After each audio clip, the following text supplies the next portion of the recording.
Scariest and strangest things people have seen. Episode 2. Don't forget to like and subscribe if you enjoyed the video.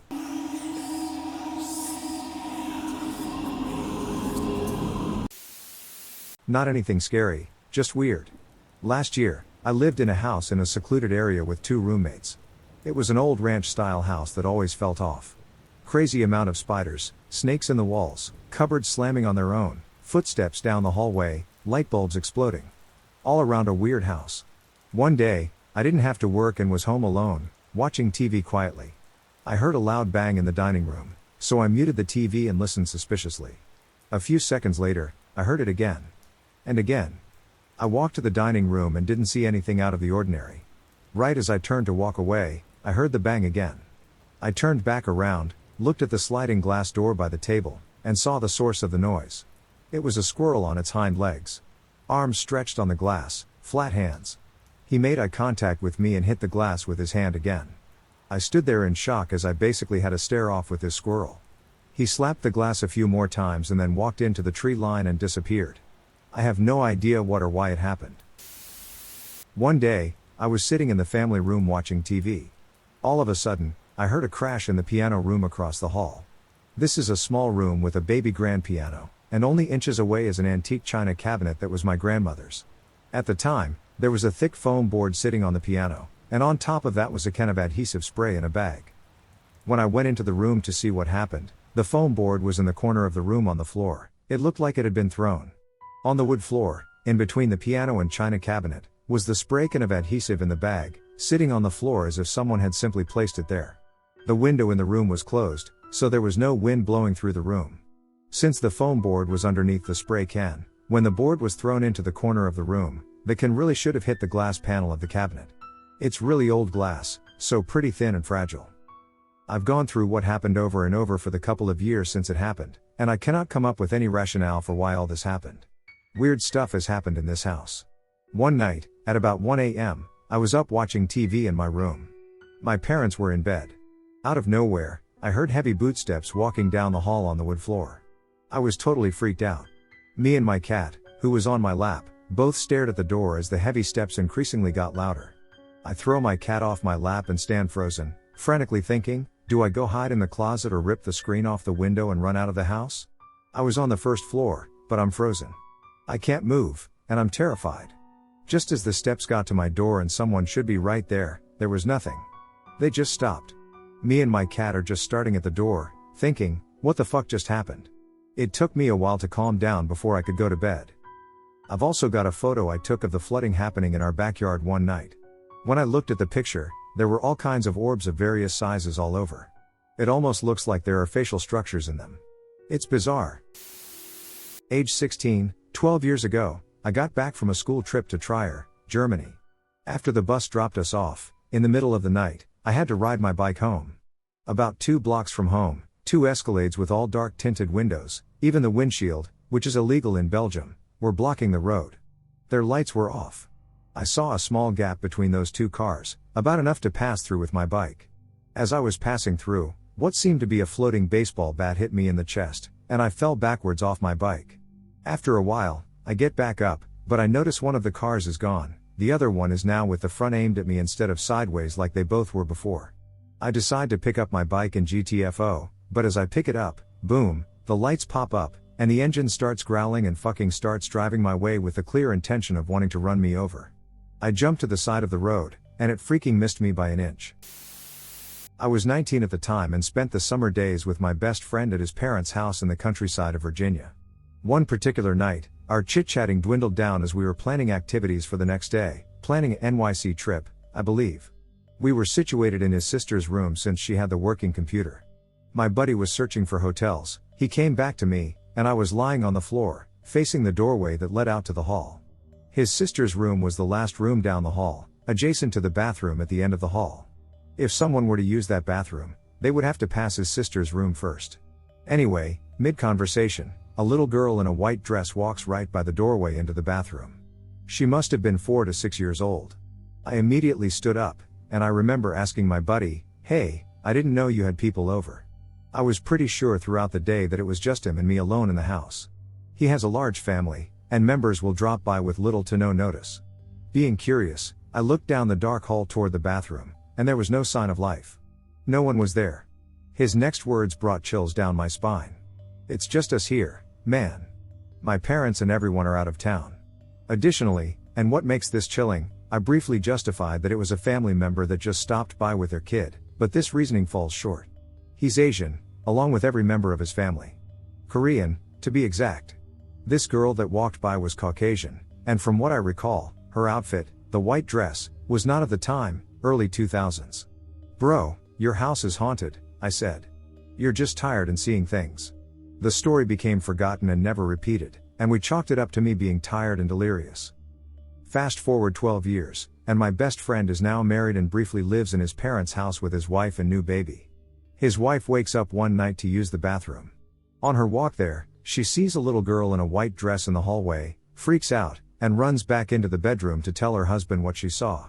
I got a call soon after, and let's just say, I love when people tell me I'm right, despite the paranormal circumstances.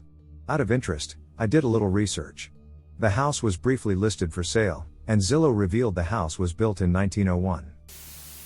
I know I'm late as this is already on the front page, but whatever, it's also my mom's story, and it still weirds me out.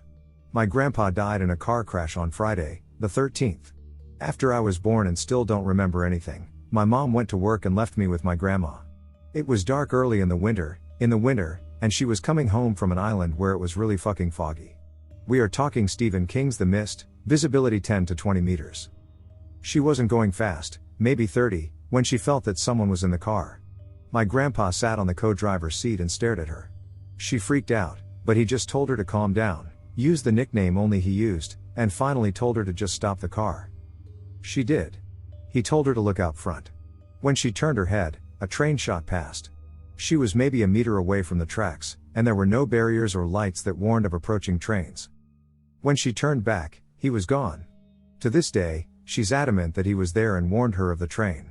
A week or two after that, the conditions were the same as the day she saw my grandpa. An old guy's car got hit by a train, he died instantly. After that, they installed lights and a barrier at the crossing. I was about 12 or so, 1975. I was at a friend's, Lori, house, and we decided to take a walk to see if another friend was home. We had to cross a road that kind of veered into two roads, and in the middle there was a vacuum cleaner business. There was a light at this intersection, and as we crossed the first street, I heard a man's voice in my right ear, as if he were speaking from about a foot above me, saying, "There is great danger here." I turned around because I was positive there was someone talking to me, but nobody was there. I said to my friend, who was to my left and in front of me, "Did you hear that?" She didn't hear anything and asked what I had heard. Just then, standing at that intersection next to the Hoover vacuum building, I got the worst feeling of impending doom. I just told her something bad was going to happen and we needed to leave. She looked at me like I was nuts, and we kept walking. Our other friend lived close by, but she wasn't home, so we headed back to where Lori lived, going back the same way. We had only taken 10 to 15 minutes to walk to the girl's house and back. When we got to that same intersection, a woman smashed her car into the Hoover building right where we were standing when I told my friend about something bad happening. She freaked out. She asked me how I knew what was going to happen, and I told her a man told me to leave. She's like, "What, man?" To this day, I have no idea what that was, but it was real, I heard it. So who knows? I've got a few stories from my childhood. The earliest I can remember was when I was about 4 years old. I loved helium balloons. I'd often go to hot air balloon shows and all that. One time I had a helium balloon, and it would follow me around the house. I'd leave the room, and not long after, it would slowly float into the same room. It wasn't just single rooms, it would be able to navigate its way through bendy hallways and all. I, being young, thought it was really cool that this balloon must have been alive. I told my parents, and they kind of shrugged it off. So to prove it to them, I placed the balloon on one side of the house and told them to wait at the front door with me. Unsurprising to me, it navigated its way through the whole house to the front door and stopped. My parents said it must have been wind going through the house. The next day, my balloon was gone, and my parents claimed to have no idea about it. I asked my mom years later, and she admitted she got rid of it because it freaked her out too much, and they knew from the moment I got it that it was following me around. Second story. So this stuff was happening when I was closer to 7. I have a bad case of nightmares all the time. Always about stuff chasing me or dreams where I'd see myself standing in front of myself but without any eyeballs and an open mouth pointing at me. I'd remember sitting up really quickly and waking up from my nightmares, but it wouldn't be once. I'd wake up like 4 to 5 times really quickly, jolting up as if I were waking up from multiple dreams. One time I got out of bed to go to the toilet, and I remember the house being really dark, but I could still see stuff, and on my way to the bathroom, I saw heaps of disfigured, warped black shapes walking at the end of the house. I'd just stand there and look at them until my dad would tap me on the shoulder, where the light was turned on and there were no more dark shapes. He would tell me that I was sleepwalking and that I was calling out his name. It was weird because I could see where I was going while doing it. A couple years later, parents are split at this point, and while visiting my dad, I begin to notice that whenever I turn my head, there is always a dark thing in the corner that rushes behind a door. But only if I wasn't looking for it. When I ever had the intention to find it, it wasn't there. My dad denied there being anything and only ever saw them at his house. Fast forward a few more years, and I'm about 12. I'm living with my mom's younger brother and sister. We live in this older home, and I remember that I was still having terrible nightmares. I was never a sleeper, I might add. I was able to live on 4 hours of sleep and couldn't sleep during the day at all. I woke up one morning around 3 a.m. and decided to play on my DS. My mom had a no getting up until 6 a.m. policy. So I'd stay quiet in my room. My room was right next to the kitchen, where I had a clear view of the front door, bathroom door and stairs leading to the second story. I'd sleep with the door open and the hallway light on since I was scared of complete darkness. One night I heard the fridge door open and the kettle turn on, so I thought my mom was awake. I went out to the kitchen, and there was nothing there. No kettle on or anything. I was kind of freaked out due to my past experiences. I asked my mom, and she denied anything. A couple days later, my DS and I hear a pot put on the stove and then dropped on the floor really loudly. I go out to the kitchen and find nothing. The pot is on the drying rack. Once again, my mom denied it. A couple nights later, I wake up to go to the bathroom, do my business, and come back. As I pull my blanket up to my chest, I hear something call out my name. Really deep voice, slightly distorted. It called my name a second time. I didn't move a muscle. Then it started asking me if I was there and got really angry in its voice. I sat there frozen for 3 hours until my mom got up, and she noticed I wasn't up so she could go to my room, where she said I was super white and sweaty. I told her what happened, and she said it was probably a dream. I started crying, telling her it wasn't and that she needed to believe me. Later that day, she pulled me to the side and said that she believed me and that she had been hearing things too. She said that one time she was sitting in the kitchen folding laundry when she heard a dog growl behind her. We didn't have a dog at this time. She said another time she heard kids laughing and came down the stairs to tell us to go to bed, but we were fast asleep. We weren't very religious people, but my mom decided to get some church folk to come in and cleanse the house. They said there was something bad there and that they had to get someone better. That person did their thing, and for a few months, my nightmares stopped. No random noises. Nothing. We got ourselves a little puppy dog, and after a few months, he started acting strange. We would be petting him on the side, and he would just freeze and stare over our shoulder. Eventually, he would start growling over our shoulders. I woke up to the creaking stairs and went out there, but no one was on them. My nightmares started again a little before that, too. It got to the point where my dog would run upstairs to my mom's room and bark into it, then we would chase after him to get to him, and then he would race downstairs into my room, barking at the corner of each room. By that point, we just knew we had to leave. So we moved house, and since then, my nightmares stopped, and no more odd stuff happened. Nothing since.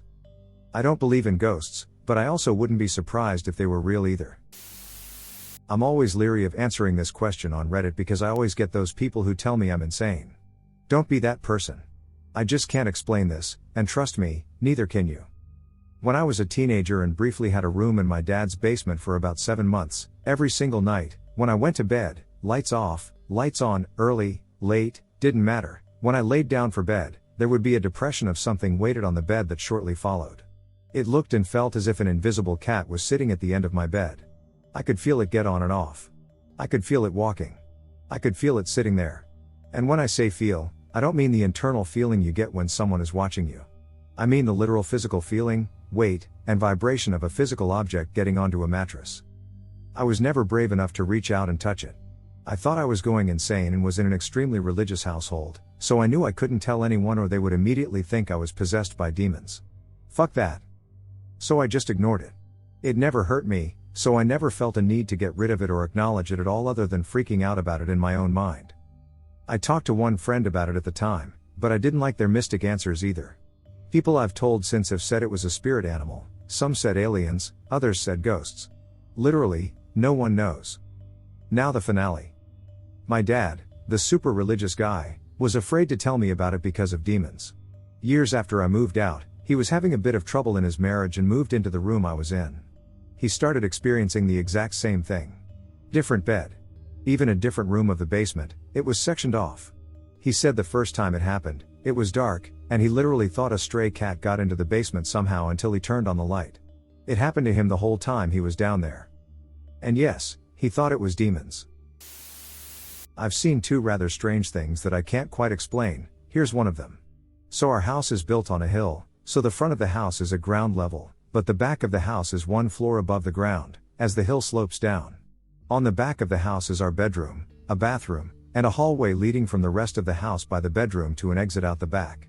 This back door opens onto an elevated deck and a set of stairs leading to the backyard at the end of the deck, with a motion detector floodlight pointed at the stairs so the light comes on when anyone goes down the stairs at night.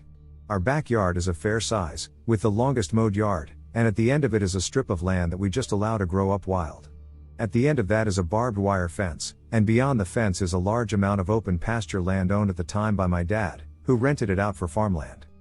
We have always had two dogs, and at the time, we had a German Shepherd and a Boxer. They were both good dogs and well trained. We had trained them to go out into that strip of unmowed grassy land between our mowed yard and the fence line and do their business when they had to. We always let them go outside to do their business right before we go to bed and immediately after we get up in the morning. We open the back door, and they go out into the strip of field and do their business, then come back and wait at the door to come back in, unsupervised. We have a pair of little dog bed pads beside our bed, and usually the dogs sleep all night and don't need to go out until the morning. But occasionally, maybe once or twice a year, one will have a stomach problem or some issue and need to go out in the middle of the night, so they come around to my side of the bed and wake me up in one way or another, as I am a light sleeper. So this one night, our German Shepherd woke me up by pacing back and forth by my side of the bed and panting loudly. I get up and quietly open the bedroom door with the dogs following me. I turn on the outside light from the hallway, open the outside door, and let the dogs out. I think nothing of it, as they are good, well-trained dogs, as I mentioned, so I never worry about them and just let them go. I close the door and wait inside for a few minutes, petting the cats and filling up their food until I think our German Shepherd has finished her business. I open the door, expecting to see the dogs waiting at the door, but they aren't, so I step outside onto the deck and look out to the strip of land where the dogs usually go. There is just enough light between the backlight outside the door and the light spilling out from the light above the stairs to barely see the dogs in the field. Except there is another dog there. I squint in the dark, trying to see better. A large white or very light colored dog is standing between our German Shepherd and Boxer, our dogs standing on either side of the strange dog, standing equidistance from the dog and facing it, the white dog facing the German Shepherd. They are frozen, unmoving. I find myself blinking, squinting, and subconsciously leaning forward, trying to get a better look, as I watch for a few seconds and they still don't move. Now, having a strange dog show up in the night is very, very unusual here, as people don't let their dogs run around free in this area, but it's not impossible or anything, it's just unusual. But the dog standing completely motionless is pretty weird. Both our dogs as well as a strange dog are very odd and very not dog-like, as anyone with dogs knows.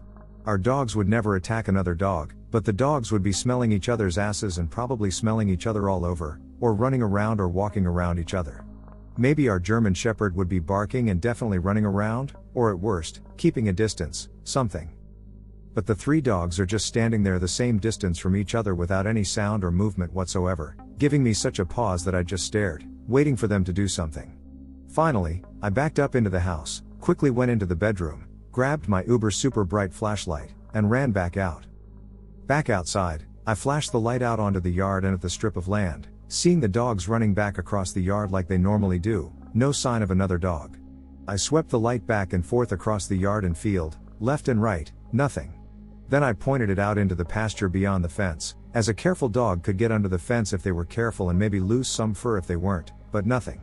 I stepped to the handrails of the deck and pointed the light down as the dogs ran up the stairs, still half expecting a strange dog to be following them, somewhere in the yard, or running across it and away, nothing. So I am standing there as the dogs come up the stairs, the dogs acting totally normal, looking up at me, and expecting me to open the door and let them back in. I said something like, "What the hell was that?" Or something, expecting them to be acting as excited as they usually would after meeting a strange dog on their property. Nope. I stood there, waving the flashlight back and forth across the yard, field, and beyond. I remember at one point while I was standing there that our German Shepherd glanced from staring at me and looked out toward the field, then back at me, not so unusual as she is perfectly perceptible enough to understand that I was looking in a certain direction and pointing the flashlight there, but it still added to the mystique of the situation. Of course, since it was the middle of the night and thoughts are more likely to go in that direction, my first thought was ghost dog or some such, maybe a ghost of our previous dog or something. Despite my totally not believing in ghosts and crap like that, etc., I quickly discounted that, forcing my mind to think of something more rational. So I take the dogs back in and eventually, after quite a while, fall back asleep. Was it just an unusual situation where a dog had wandered along right at the time the dogs were out or saw them and wandered over, combined with a weird idiosyncrasy of dog psychology? Was I asleep? It sure didn't seem like it in any way, and my flashlight was along the side of the bed instead of on the table by my bed, where it usually is. I suppose to some people this isn't that unusual, but between the white or light-colored dog and all of the dogs' unusually frozen lack of reaction to each other, the whole situation just kind of freaked me out and has always puzzled me. In the early 90s, my dad and older sister were driving home one night from her basketball game before I was born. We lived in the middle of nowhere, so it was pitch black outside, aside from the stars, with nothing but trees and swamps on either side of the dirt road. When they rounded a corner, there was something massive apparently floating in the sky that was like a glowing flat checkerboard pattern but made up of different shaped squares and rectangles. My dad stopped the truck, and they both got out and stared at it for maybe a full minute in disbelief, with both doors wide open. It was just floating there, hovering and not moving. They could somewhat make out the shape of whatever it was, like the glowing rectangles were the bottom of some kind of massive flat-bottomed aircraft. Just as soon as it appeared, it took off and disappeared so fast that, within seconds, it was pitch black again. They said that if it weren't for the fact that they both saw it, they would have never told a soul. We lived near a Marine Corps air station, so my dad called the base the next day to report it and ask if there was a rational explanation, like a military training exercise going on. My dad said the guy on the phone told him, "You didn't see anything, and if you know what's good for you, you'll keep it to yourself," and hung up the phone on him. To this day, my dad and sister have no explanation for what they saw. Here's another story about mysterious lights in the sky with a different ending. When I was about 7, we noticed a light that would flash around every 5 to 10 seconds in the sky, almost like a lighthouse or airport light. We were nowhere near either, so my dad, being the investigator that he is, took me with him to find out where the strange light was coming from. We followed it for about 10 miles and realized it was not a UFO or ghost lighthouse but coming from the roof of a small grocery store that was having its grand opening. I don't know why a country grocery store would have a mega-powered beacon or if or how it was even legal, but it served its purpose and brought customers to the store. Oh man, am I late to the game, but I feel like I need to add my testimonial to this incredible list. I'm going to be reading these for a while and have to contribute. The first thing happened to my dad when he was in college. He used to live in an old carriage house in CT that had spirits knocking about, nothing crazy, just the occasional door or cabinet opening, taps in the walls, footsteps, etc. For the most part, they just ignored them, and it was fine. Then one day he was away at college, a state over, and his mom called, thinking he'd come home to surprise her. Confused, he informed her that he was still a state away. "But your watch is right here on your bedstand." I went to look for his watch, but it was nowhere to be found. I still have no idea how his watch teleported 100 miles north. The next thing happened to me. I was working at a cafe in an old, renovated Victorian home in San Diego. It wasn't known to be haunted, and I was frequently the last person locking up and never saw anything, but I always said a quick goodnight to the house just in case. Then, one day during the morning shift, I was helping a customer in the front when I heard a huge bang and found an enormous bulk-sized can of kidney beans or something on the floor with a dent in the side from hitting the sink. To end up there, it would have had to slide itself off the shelf above the sink. I had just been washing dishes 15 minutes prior back there and distinctly remember glancing up at it and not knowing why, so I know for a fact it wasn't hanging off the side, and it was a very wide and squat can with a low center of gravity. I tried recreating it to debunk the experience and could not. The can was simply too heavy and large to teeter on the edge without me noticing and fixing it. I cannot logically explain how that massive container fell off the shelf. I've had other really strange coincidences happen to me, and my dad has had a few more paranormal encounters he doesn't like talking about, but those two are the most notable. Also, for what it's worth, my little brother and I were both born on Halloween, 4 years apart, even though he was due a week later and I was due a week earlier. Not as weird, but also kind of weird. I was in a really bad drunk driving accident when I was 18 after about 2 weeks in my first year of college, which was in the city I graduated high school from. I was driving my car with 2 friends, riding along late at night. After stopping to talk to a friend, we stopped at a 4-way stop. I proceeded to turn left just as a drunk driver driving a full-sized pickup truck came barreling through the intersection. He hit my car on the front driver's side by the tire. The car spun around 360 degrees and went forward into a big wooden light pole. I was told that pieces from the collision could be found a block away. I either hit my head on the steering wheel or the side window, but I had a severe head injury that caused my skull to cave in. They had to operate on me, cutting my skull open from ear to ear over the top of my head to repair it. Over the next 2 weeks, I was in the ICU, after which I went home and spent months recovering. I had to learn how to walk and eat properly. I have lived a full, functional life since then, with minor repercussions. Every day has literally been a gift, as any change to the conditions of the accident would not have made it through alive. What can't be explained is that, the night of the accident, there was a uniformed security guard who was driving by and stopped to help. He helped me out of the car, took me over to the side of the road, and had me lay down on the grass. He then put his company jacket over me to keep me warm. I would have liked, at some point, to have contacted him to say thanks for the help. The problem was that, when the police went looking for him to get more information, as they still had his jacket from the company he worked for, they couldn't find any information on him. The jacket had his name on it, but the security company had no record of him. Those that were around me, both at the scene and during the recovery, are convinced that I had a guardian angel that night. Now, at age 43, I have turned out to be 99% atheist for my own reasons, but that 1% will always be there because of this guy. There may definitely be logical reasoning behind not being able to find him, but I will never truly know. Back in 2005, I was at my parents' house for Christmas. My 3 brothers were there, too. Dad went outside to have a smoke and was only outside for maybe a minute before he came bursting into the house, yelling for us to come outside quickly before bolting back out the door. My 3 brothers and I rushed out the front door to find Dad staring at the sky, slack-jawed. We all looked up and saw what he saw. A massive UFO was silently hovering over our neighborhood. For size context, their house is on a cul-de-sac with 6 houses on our side of the street and 5 houses on the other side. It took up all the airspace in the neighborhood. We could make out the 3 corners of the thing. It was shaped like a triangle, and were able to see and count hundreds and hundreds of lights on it. The lights were all solid, not blinking, and were giving off a bright, kind of iridescent white light.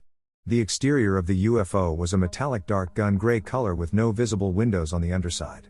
Up and down the street, some neighbors started coming out to look, too. In total, I'd say about 15 people saw it. It hovered there, silent and unmoving, for about half an hour. Then the lights on it all dimmed at once, and despite its hulking size, it zipped out of sight almost immediately, and we were able to see the moon and stars again. I had no idea what it was, but it was creepy as hell. I was working as a nurse on the cardiac/pulmonary floor. I had a lot of frequent flyers. One of these patients was a man who had kidney disease to go along with his heart and lung issues. Now, this was not a nice person. He was always rude and just plain nasty. His last stay with us, he coded, heart stopped. We worked on this man for over 40 minutes.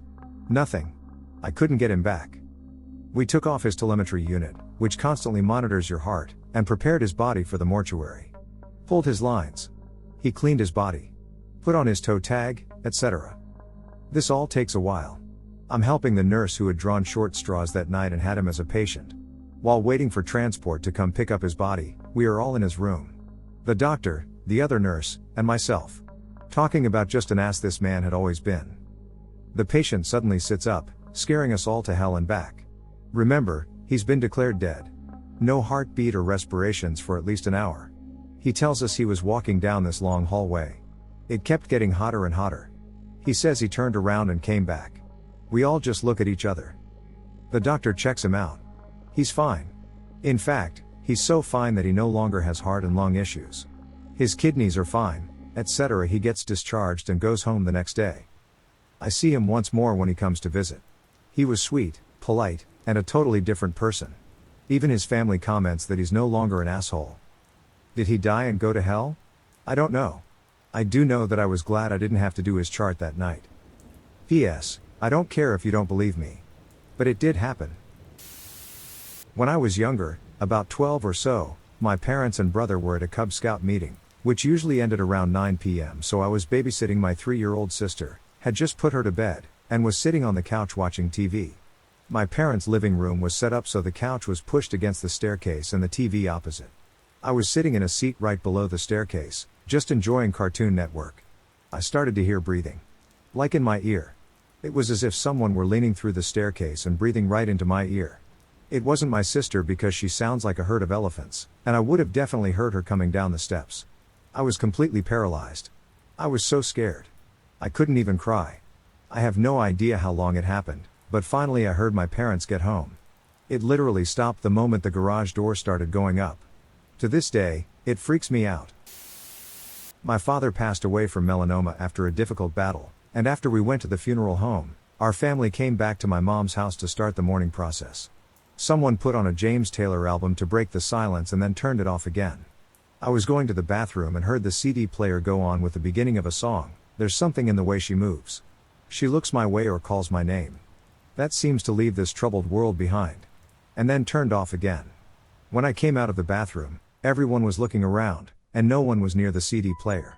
My mom took care of him at home until the end, so I think that was him saying, thanks, and that he's not gone entirely. Other strange things happened when he was near the end, like a great horned owl dying in their yard. We gave it a proper burial, and the dog next door crying all day that day. He was a big animal lover.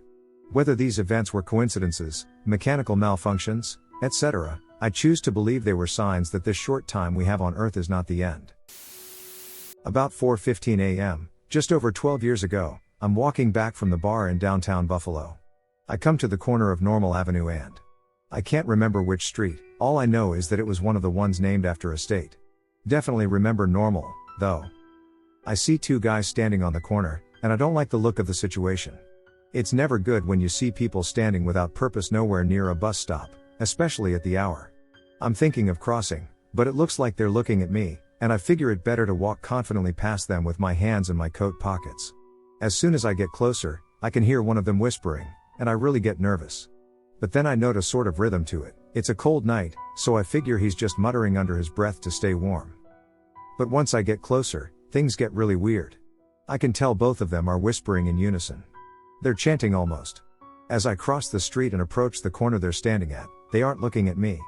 Their glance is fixated up towards the sky behind me, and that's when I notice they're not just standing near each other, they're holding hands. All I could make out as I passed them was something that sounded like Kin Ta Kor Me Lo. Don't bother Googling or looking for translation, because for months and several times in the years since, I've scoured the internet to try and figure out what language or religion it could have been about. I got nothing, and I've spelled the phonetics in nearly every way possible. When I got further down, I looked back, and they were still there, they hadn't moved an inch. But I noticed that from behind them, I could see the moon, and it looked like they were facing it. That surprised me, because in that area, the moon is not easy to see. I've seen a lot of weird shit at that hour in that city, but thinking of that night always gives me a chill, and I've never been able to figure out what the hell those guys were doing. I've had many weird experiences, like possible UFO shit to just the weird. I just like saying that whenever I newly become or am currently single, my life goes into wild wasteland mode, but here's a more recent story. One day I decided to visit a friend after work around 5 p.m., and I ended up staying there until like 11 p.m. Towards the end of the night, I start feeling weird and admitting to them, I feel like I just entered a dream state now. Nothing seems clear. They offered me to stay a little while longer, but I didn't want to impose, but I was just being super honest with how I was feeling the entire time and would say things like, I'm getting real bad anxiety, I think someone's going to appear from behind that street light, and I was self-aware enough to know I wasn't making sense. They were getting worried and were telling me to stay, but I decided to at least try to drive home since it was only like a 15-minute drive. Once I got in my car, I drove around her block before leaving onto this long country road that leads into town, and while I'm driving, everything is normal for like 5 minutes. When I was driving, I looked in my rear view and saw someone just sitting there, and I of course panicked and turned around, but they weren't there. Then, out of nowhere, my car shut off while driving, so my lights went out as well, and then my windows rolled up randomly, and the heater just blasted. Once I got the car started again, I looked out my window and kept seeing someone floating next to me while the same pace was maintained. It was just super unbelievable, and I was just thinking, God damn it, no one's going to believe this one. After a while, it all disappears, and then the car ride is normal, and when I get home, I see all of the lights in my house still on, which was weird because usually around that time, 11, either everyone is in bed or you can only see the blue glow of the TV from the outside when it's my dad or someone watching it at night. But I walk in and see my entire family still awake, and I say hi, and they say hi back, and I go into the bathroom and wash my hands. When I walk out, everyone is gone, and all the lights are off. The closest explanation I can think of for this is that a few days prior, I had a traumatic experience that inevitably worsened my depression before I got used to that low. But I'd if PTS makes people hallucinate on that crazy scale of a level? Hey y'all. I'm having a late shift, so I'll tell you the story where I potentially was the ghost. I'm not sure if it's fitting here, but maybe you guys enjoy it. Back in Regensburg, Germany, me and my friends often met on a clearing upon a wooded hill called Popelvies. It had a magnificent view over the Danube and no grown-ups annoying us 6-year-old kids while drinking. To get there, you had to hike about 30 minutes from the outskirts of Regensburg uphill, 20 minutes through thick forest. 16-year-old me was late and alone when I entered the forest. Fun fact, the forest is full of half-destroyed Nazi bunkers. So I was on the path. It was really dark, when I saw a tiny light through the trees. I, being glad to have found my friends, left the trail and steered directly to the light. After a few minutes, I reached it and recognized through the branches 4 guys with headlights and metal detectors searching the forest ground. In that moment, I wasn't really thinking, so I broke out of the underbush and was like, "Hi. Have you seen a group of guys hanging around near here?" The first of the 4 guys jumped back, wide-eyed, and screamed, God, what are you doing here?" After I was sufficiently blinded by the light, I said something like, "No worries, bye." And I returned to my path through the woods. The lights followed me for a short while, in deadly silence. When I was young, maybe 5, I was sleeping in my backyard, suburban California, in a kid's indoor-style tent. The kind that's just plastic on dowels. I woke up in the middle of the night and saw a pair of silver wolves looking at me inside the flaps. Just staring. I got the sense they were communicating inaudibly. I can still see the image of them clearly in my mind to this day. My siblings made fun of me because, there were no wolf packs in California. And why would they behave that way? A few years later, I was sleeping on the ground in my sister's room for various reasons. I again woke up in the middle of the night to see my wolf friends, who were staring at me from the doorway. Just watching. Again, communicating. I do recall this time being terrified and not being able to move. I chalk this up to crippling anxiety after childhood trauma, but maybe just sleep paralysis?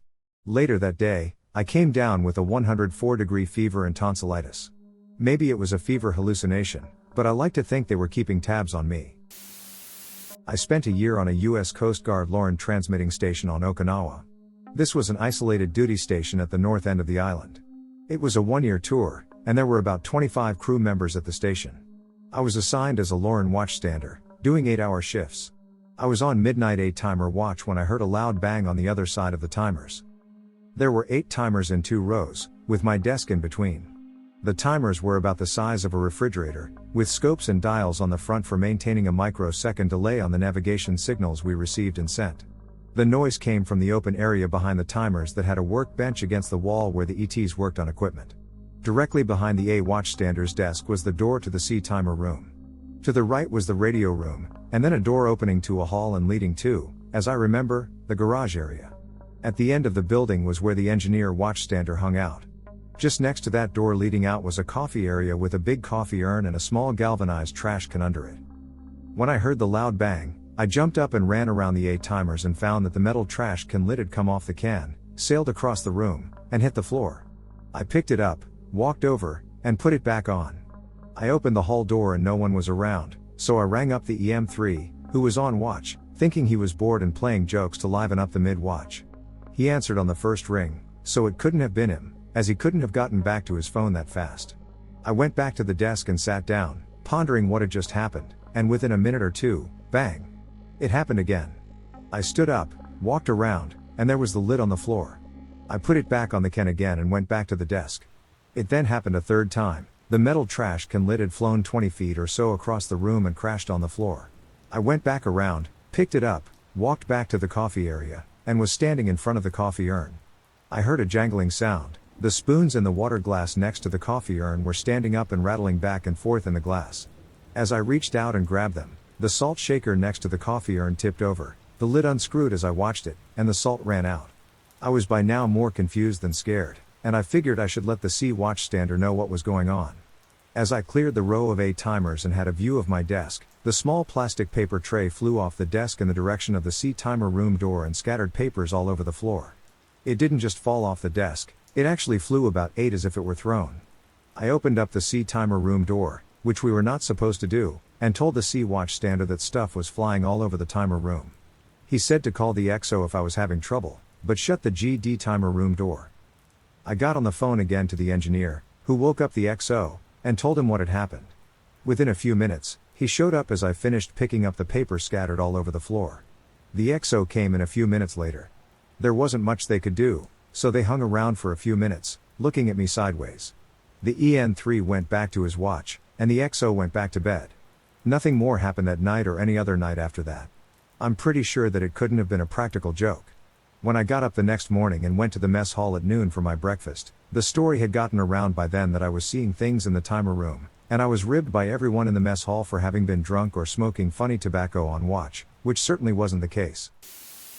In the 80s, I worked for the NASA Ames Research Center in Mountain View, California. My work shift started at 7:30. One morning, my alarm didn't go off, so I woke up an hour late. I got ready, ran out the door, and traffic was horrible. I knew that my boss was going to write me up, and I was worried about losing my job. As I got off the freeway on the NASA exit, I noticed that the sky had really turned dark and that it was starting to rain. The whole time, I had been listening to traffic reports on the car radio, and I heard them say it was 8:49. I hit the exit, a cloverleaf, and as I went through the curve, there was no traffic. Not one car. So I pull into NASA, and there's a strange guard at the gate. I had known the same one for 8 years. I say hello, and this guy just stares at me. He looks wrong. Like if you took someone from the 50s and plunked them down. I was freaked out and headed to my regular parking lot. It was packed because I was so late. Then suddenly, everything just sort of spun. It blurred out for a few seconds. My car radio blasts back on, and I hear the DJ say it's now 6:30 and the weather is coming up next. Not only that, the whole parking lot is empty. I checked all the radio stations, and they said it was 6:30. My watch said 9 something, and so did the clock in my car. I went into work, and all of the clocks there said about 6:32. I went through the rest of the day, and it was normal, but I wonder if I slid into a parallel universe and my double went to mine. I never figured out what happened. I went to the mall with my friends back in 8th grade, and one of our friends' moms picked us all up from our houses and drove us to the mall. While we were in the car, one of my friends, Ruby, not her real name, just substituting for privacy, brought a doll, and it was Sally from the movie The Night Before Christmas. It was the size of a Barbie doll, but all that aside, it was creepy looking and all that. We all played around with it like typical 8th graders, like making it do the splits and making fun of it. When we finally arrived at the mall, one of my friends, Natalia, put it inside her bag. We all saw her put it in her bag. We were 100% sure. To prove that, we even brought the doll out when we were eating lunch at Burger King, played around with it at the department store, and tried scaring people with the doll. Yes, we were weirdos back then. Hours passed hanging out at the mall until we lost track of time and got late. We needed a ride back home, but one of our friends' moms couldn't pick us up since she was busy with work. So our other friend Pearl asked her mom to pick us up, and she agreed. Our problem was finally solved, until we received bad news that Pearl's mom almost ran over a baby in a stroller at the mall's parking lot. We then had to look for another way to go home since Pearl's mom was sent to the office of the mall and it was running late and the mall was already closing. I was crying because I had strict Asian parents, lol, and we didn't have a ride home. Ruby's mom decided to pick us up since she just got out of work, and we were all relieved. While waiting to be picked up, we noticed the doll was missing. We all checked our bags, and they still weren't there. We were all so confused, but we probably lost it in the department store. Fast forward, Ruby's mom finally arrived, and it was pretty late, so we dashed right inside her SUV. We were all so tired and settled down for a bit. I sat at the back end of the car until I leaned my elbow on the cup holder on the side of the car, until I felt something obstructing my elbow. I took a peek, and it was the fucking doll. I shit you not, I screamed at the top of my lungs, I threw the doll at my friends, and my heartbeat was so fast. They all started screaming too, and we threw it out of the window. It was impossible for the doll to somehow magically appear in the car. If you're thinking it's probably just a prank from one of my friends, they swore to God it wasn't them. We're all a bunch of pussies. It is still one of the scariest, strangest, paranormal experiences of my life. We're all still traumatized to this day. This isn't the strangest thing that's happened, but it's the one that popped into my head right now. I was on a train with my youngest son, who was coming home from the city after a doctor's appointment. My son was sitting in the seat front facing, while I was across from him facing back, so when people boarded, I only saw their backs. An older woman gets on, and I immediately think of my grandmother, who died when I was 8 years old, which was decades ago, but I loved my grandmother with everything I had. Watching her walk down the aisle to a seat gave me goosebumps because of the way she walked, her hair color and style, and her build. It was like seeing my memory become 3D. She took a seat only a few rows up from us and sat front facing, and when I saw her face, I felt like I had to pinch myself because, holy cow, did she have similar features to what I remember of my grandmother. Typing this out actually took longer than the whole board of the train, noticing the woman, taking her seat, or making the observation in the real-time scenario. The ride is about an hour and a half, and every time I look up from my phone or tend to my son, I see this woman peeking through the seats that were in front of her, staring at me. She would quickly look away, but it happened enough times that I became aware she was staring at me, and every now and then I would give one of those closed-mouth smiles and that weird acknowledgement thing humans do. It turned out her stop was before where my son and I were to get off, and as most people do, she got up from her seat as the train was slowing to her stop. There were a couple of people ahead of her waiting to get off, so she ended up standing right next to me, and she tapped me on the shoulder and told me she didn't mean to keep staring at me, but she said she knew me and could not place it. I felt like I was looking through my 8-year-old eyes at my beloved grandmother, almost 40 years later, but all I said was that she looked familiar to me as well. She kept looking at me intensely and insisted she knew me. She knew me but couldn't place it, but she knew me and said I was so familiar, and she knows she's interacted with me but can't figure out where. Not being comfortable telling a complete stranger, I was feeling some weird déjà vu, a doppelganger of someone who's been gone for decades, and I just wanted to hug her. I told her she looked familiar to me also. She kept looking into my eyes, and I could see she was trying to place me, and I told her I have one of those faces that a lot of people always ask how they know me. Which is true, it happens consistently. As the train stopped and people started exiting, she pointed her finger in that grandmotherly way, smiled, and said, I know you, and I'll probably remember later. Everyone from the train was exiting the row where my son and I were sitting, and I looked out the window. She was standing on the platform by my window and kept looking at me, and I smiled at her. My young son kept asking who that lady was and why she was talking to me as the train pulled away, and we were waving at each other. Ever since I was a little 6-year-old kid, I was able to see and hear things. This story is both embarrassing and creepy. One day I was in the bathroom taking a dump, this was way before cell phones, and was just counting the lines in the patterned linoleum floors. When out of the corner of my eye, I start to see a dark, blackest, hand peel back the curtains in the shower, and I make eye contact with what I think today was a shadow person or spirit. They were solid black, not smoky, and their hair looked like how hair looks in the shower drain, clogged. I'm scared and not sure what to do. I get up and start to walk over with pants at my ankles and smack the curtains open to find nothing. I scream out to my mom, and I tell her someone is in the shower, but when I go to check, they aren't there. She was confused because it was just her and me in the house. I remember clearly how that thing looked. I saw it 2 more times growing up and heard it once. Story for another time. My aunt passed away from a long-fought battle with brain cancer in April 2010. My grandmother is a very religious woman who endured her husband, parents, sister, and now her firstborn child passing away, and she did so with a strength that I hope to possess one day. I myself am not overly religious.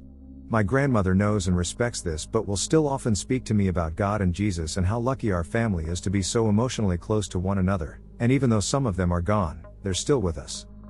Jump forward 2 months after she passed, I was never overly close with my aunt, but I loved her very much, and her death had been weighing on me.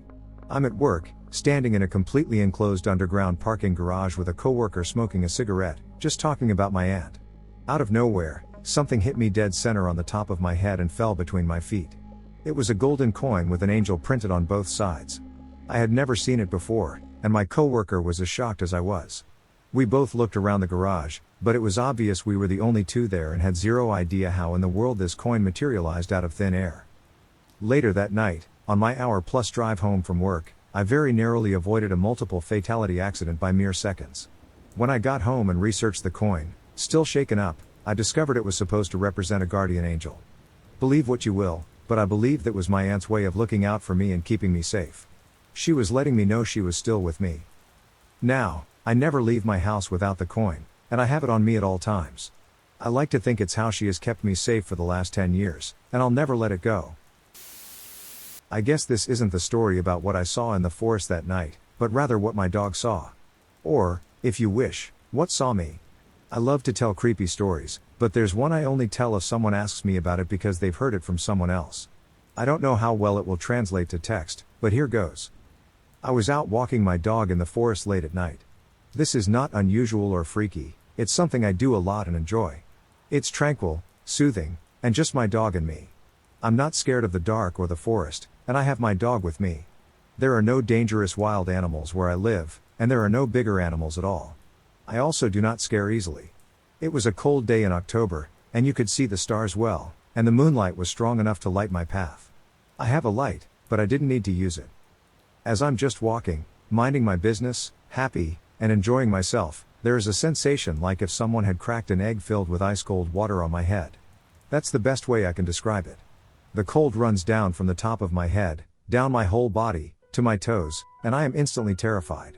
I get goosebumps all over, and I just know without any doubt in my mind that I am in mortal danger. At the same time, this feeling rushes over me. My dog, who is walking in front of me, has stiffened and turned towards the forest. His tail goes low, his head and ears go low, and his mane rises like an upset cat. I have never seen him do this before or since. Instead of his normal startled bark or the way he'd bark at a wild animal, he emits a low growl and stares intently at a space between some of the trees. I look in the same direction as him, and I hear a voice in my head, clear as day, say, "Don't look at it because then it will know you are aware it's there."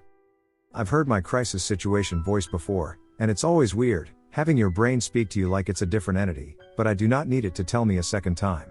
I turn around and look for the quickest exit. My dog's inner crisis voice has not given him the same message because he is fixed on the spot and refuses to move. I manage to yank him while he is still growling deeply, like I've never heard before, and I find a shortcut out of the forest. As soon as I pick up my speed and get my dog going, the wind picks up, and it is warm, and it carries with it the smell of fermented apples and rotten leaves. I hightail it out of there, running like I've never run before, and as soon as we get out of the forest, my lungs basically give up. I have asthma, and running in dry air is not possible. I know that I'm safe out of the forest, but before I can get any ideas, the voice in my head once again states, "Keep moving and don't look back." Fighting the instinct to not look back, I manage to drag myself and my poor dog away. When I get home, I lock the door, light every lamp in the house, and don't turn them off until morning. I don't sleep, either. I have no clue if it was just something in my brain that went, "Let's become scared now." And my dog picked up on it, but still, to this day, it terrifies me. I always get goosebumps when I tell this story, and I have them now just from writing it out. Make of it what you will. I certainly can't explain it. I flew to meet my sister and brother-in-law. They met me in the terminal, the old days, and we made our way to the parking lot. As we are walking to our car, a huge black truck backs up pretty abruptly in front of us, arcing out of its spot. It proceeds to back into a car parked in the opposite spots and crushes this car 2 to 3 times. The truck has tinted windows, so we can't see what is going on, but we are basically yelling at this point, like, "What the fuck are you doing?" The truck peels off and drives away. So we immediately walk to the security, get the guard to drive us back to the spot, and when we get to the car that got hit, it is perfectly fine. We are freaking out because 3 of us, all adults, know for a fact that we saw this car get hit and inspected the massive damage ourselves before going to security. The guard thinks we are nuts, but we are so adamant that he takes us back to watch the security footage. We watch the footage, and the huge black truck is there. What does it do? Slowly pulls out safely, doesn't touch a thing, and pulls out of the garage. My sister started crying immediately, and my brother-in-law couldn't speak. I turned to the security guard and just tried to act normal while saying, "I guess we saw it wrong." But to this day, I know for a fact that I literally put my hand on the damaged car and felt the damage after watching the truck hit it 3 times. A male friend of a female friend of mine passed away several years ago, and soon after, all of the close friends of the deceased, including my friend, had a celebration of life gathering at the widow's house. At one point, they took a group picture on my friend's iPhone. Now, My friend always has her live feature on by default when she takes photos. For those unfamiliar with the live feature, if you have this option enabled, it takes about a second of a short video leading up to the picture being snapped. A few days after this gathering, my friend tells me, "You wouldn't believe what I just found." She had been scrolling through her pictures, and she came across that picture from the day of the celebration of life. She shows her phone to me. The group picture is on the screen without the live enabled, but nothing out of the ordinary. Just a plain shot of a group of friends. The strange part comes next. To watch the video live, you hold down on the screen to watch the second of motion before the picture is snapped. As soon as she holds down the screen to play the live clip, a dark shadow the same size as the rest of the humans in the picture whooshes in from the bottom of the screen and stops right at the widow. There was no dark shadow on the still picture, and it was only visible on the live clip. It's almost as if his spirit jumped into the picture at the last minute with a "Hey, don't forget about me" attitude. Very strange, but pretty cool. I'm a huge skeptic, but one strange thing happened that I have no idea what it was. Me, my brother, and my mom were going for a walk in the forest when I was around 12 years old. It was daytime. After a while, we see something in the middle of the forest path that looks like a stump. We walk closer and realize it must be some type of animal because of its two huge eyes looking right at us. We walk slightly closer and are stunned, as we cannot place what it is. We all freeze and don't dare to move any closer. We count to 3 and run right back the way we came without looking back. My dad got a baseball bat, and we all walked back, but the path was empty. This creature looked almost like an owl with its eyes and color, was completely still, and was big enough to cover a regular path with its width. Maybe 1 meter tall. It had no legs and had just a rounded shape on top with straight sides. And big eyes. We have talked about it afterwards, and we all remember it exactly the same and have absolutely no clue as to what that was. So my cousin and I both have cabins on a fairly remote wilderness lake up in Idaho, and we like to take my little dingy boat out and camp on some of the random islands dotted around the lake. Last summer, we made just this same trip and chose an island we'd camped on numerous times before. It was a jagged and rocky island, only about the size of a tennis court, with a few huge, scraggly old trees. Keep in mind that this is in the middle of nowhere. We hauled our gear up the island and tied off the boat. We roasted hot dogs and had a great time. At around 11 o'clock, we turned in.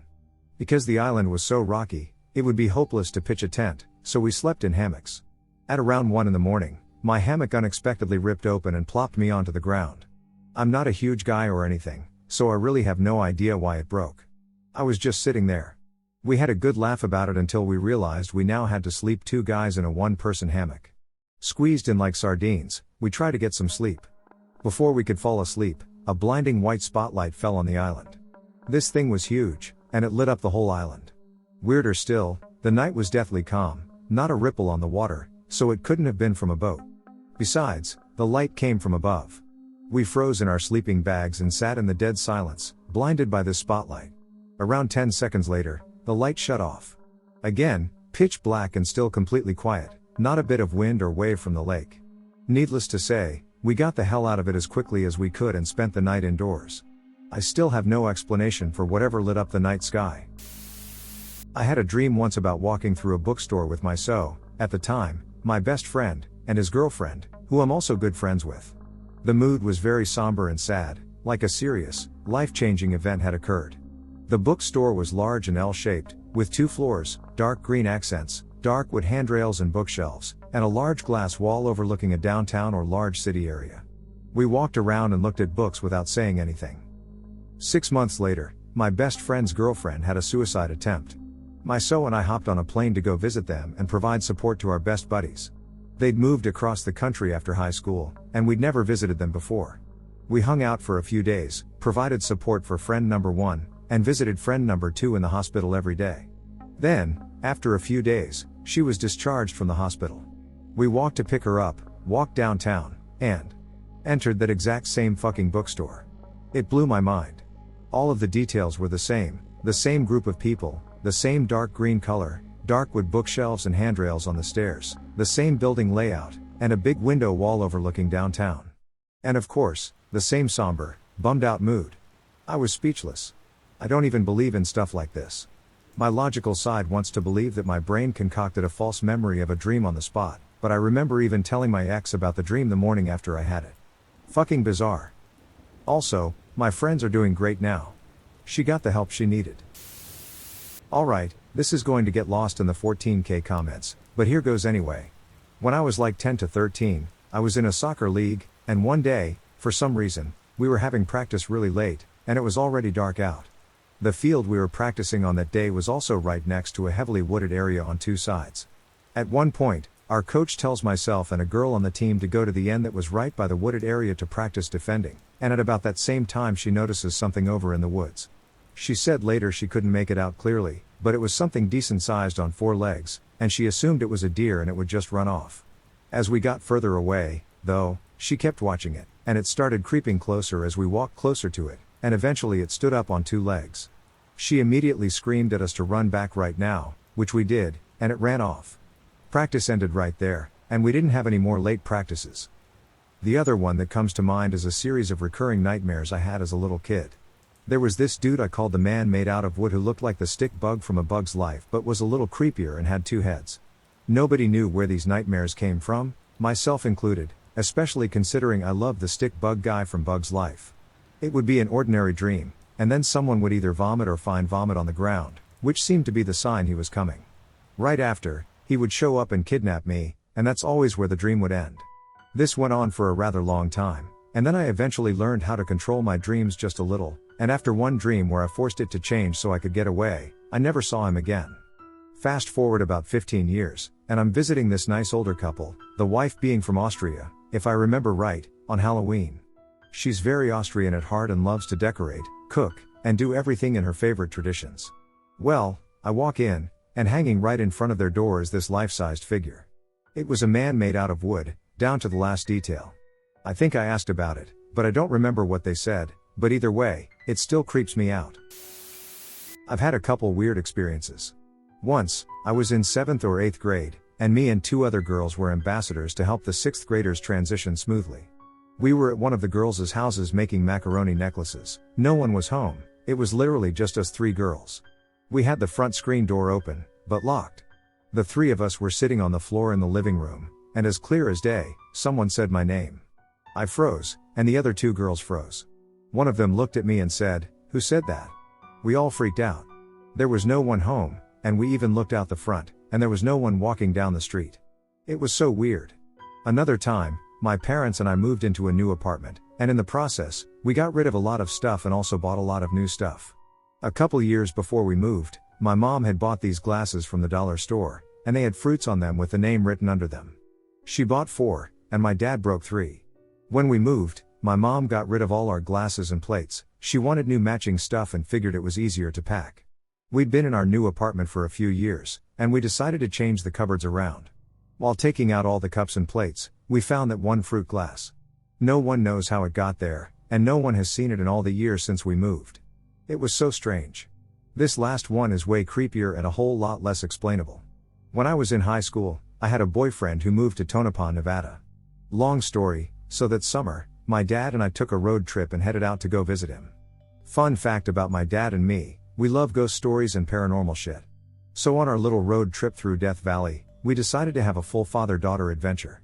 So we mapped our route and stopped at some awesome places, haunted or not. We stopped at America's biggest fireworks store, the Amagrosa Oprea House, where we met a lot of cool people and wild horses. We also stopped at the Goldfield Hotel, one of the most haunted places in America, and a couple cemeteries to pay our respects and look at the old-style headstones and craftsmanship. Everything was so fun, memories of a father-daughter road trip I hold dear. Here's where things get weird. After we came home, I started to feel really uncomfortable in our apartment, specifically at night, and only in our third loft room. I didn't mention it to my parents, my mom because she doesn't believe in ghosts or anything paranormal, and my dad because, honestly, I thought I was just being silly. It was a spare bedroom full of junk, and one that we never went into. So it's been a couple months, and it's late one night, and I'm home with my mom. We're getting ready to go to bed, and she mentions that she's glad I'm with her. She says she's been leaving the light on at night. My dad works from 6 p.m. to 6 a.m., and I thought she had been leaving it on for my dad. It turns out it wasn't. She tells me that the room has been giving her the creeps, and she doesn't want to be alone in the dark near the room. Weird. So the next day I mention it in front of my dad, and he says, "Oh SHT, me too." So now we're all freaking out. It stayed that way for a couple months, lights on all night, no one alone in the dark, all that.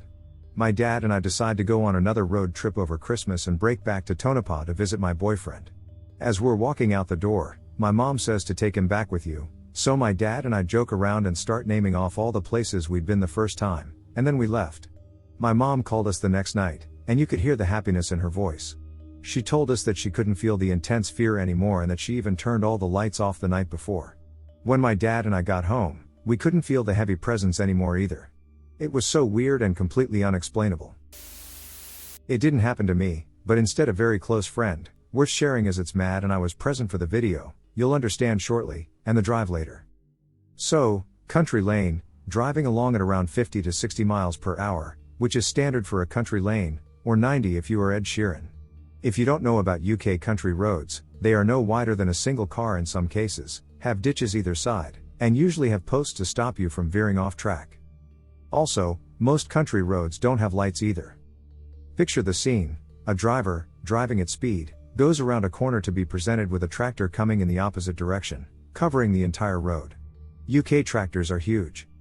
My friend said there was very little time to realize, but both the tractor driver and my friend looked, swerved, and carried on.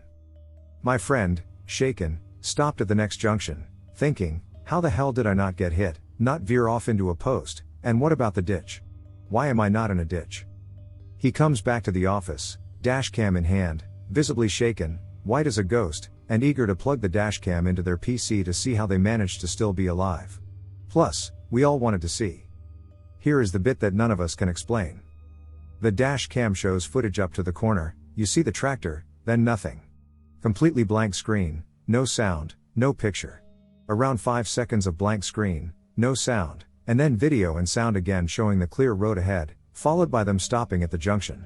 Audio picks up my friend swearing like how the effing hell you see, can imagine the chaos. We all sit there, going back and forth, thinking there has been an error, or perhaps we picked the wrong file, anything to explain what we were and were not seeing. My friend decides to go back down the lane with me in the passenger seat to see if perhaps she went onto a bank of earth or perhaps a passing point.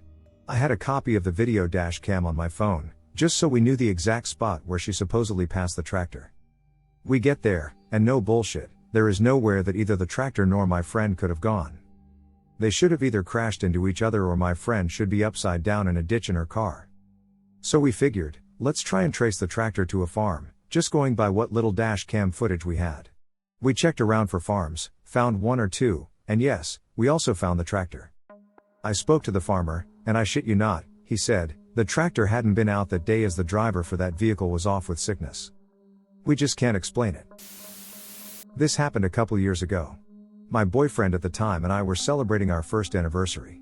We decided to go stargazing, and living in a small, southern town, we found some fields surrounded by heavy woods to try to get the best view, and most privacy.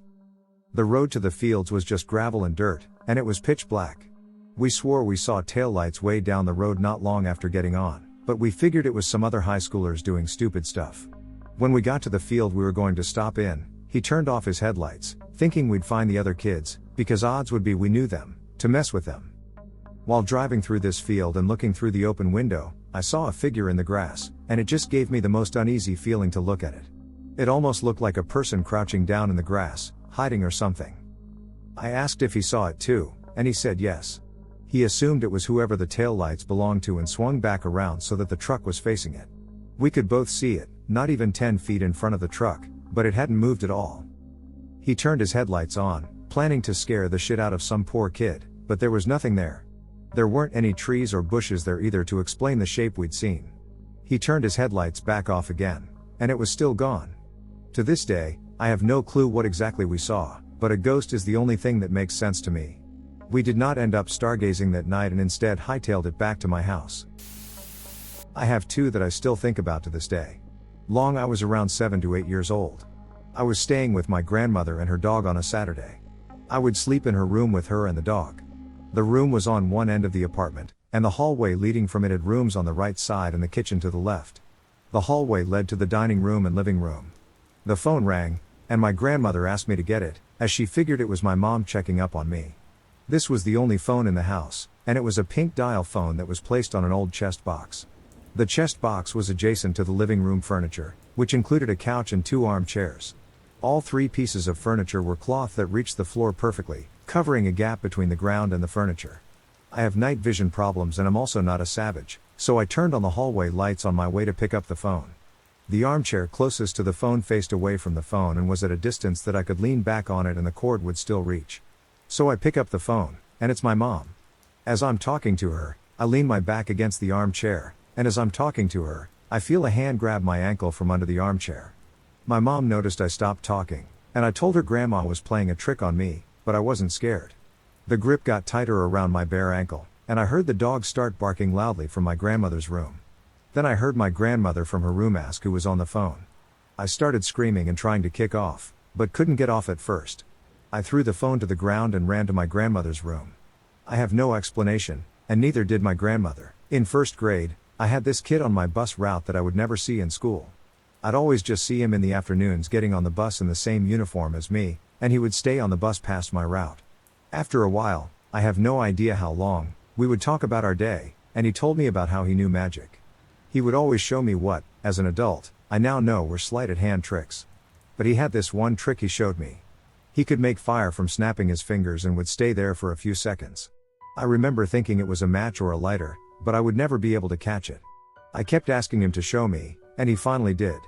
Literally, all he did was put his fingers after snapping on my fingers, and I could do it briefly. It never hurt, it just felt slightly hotter than warm.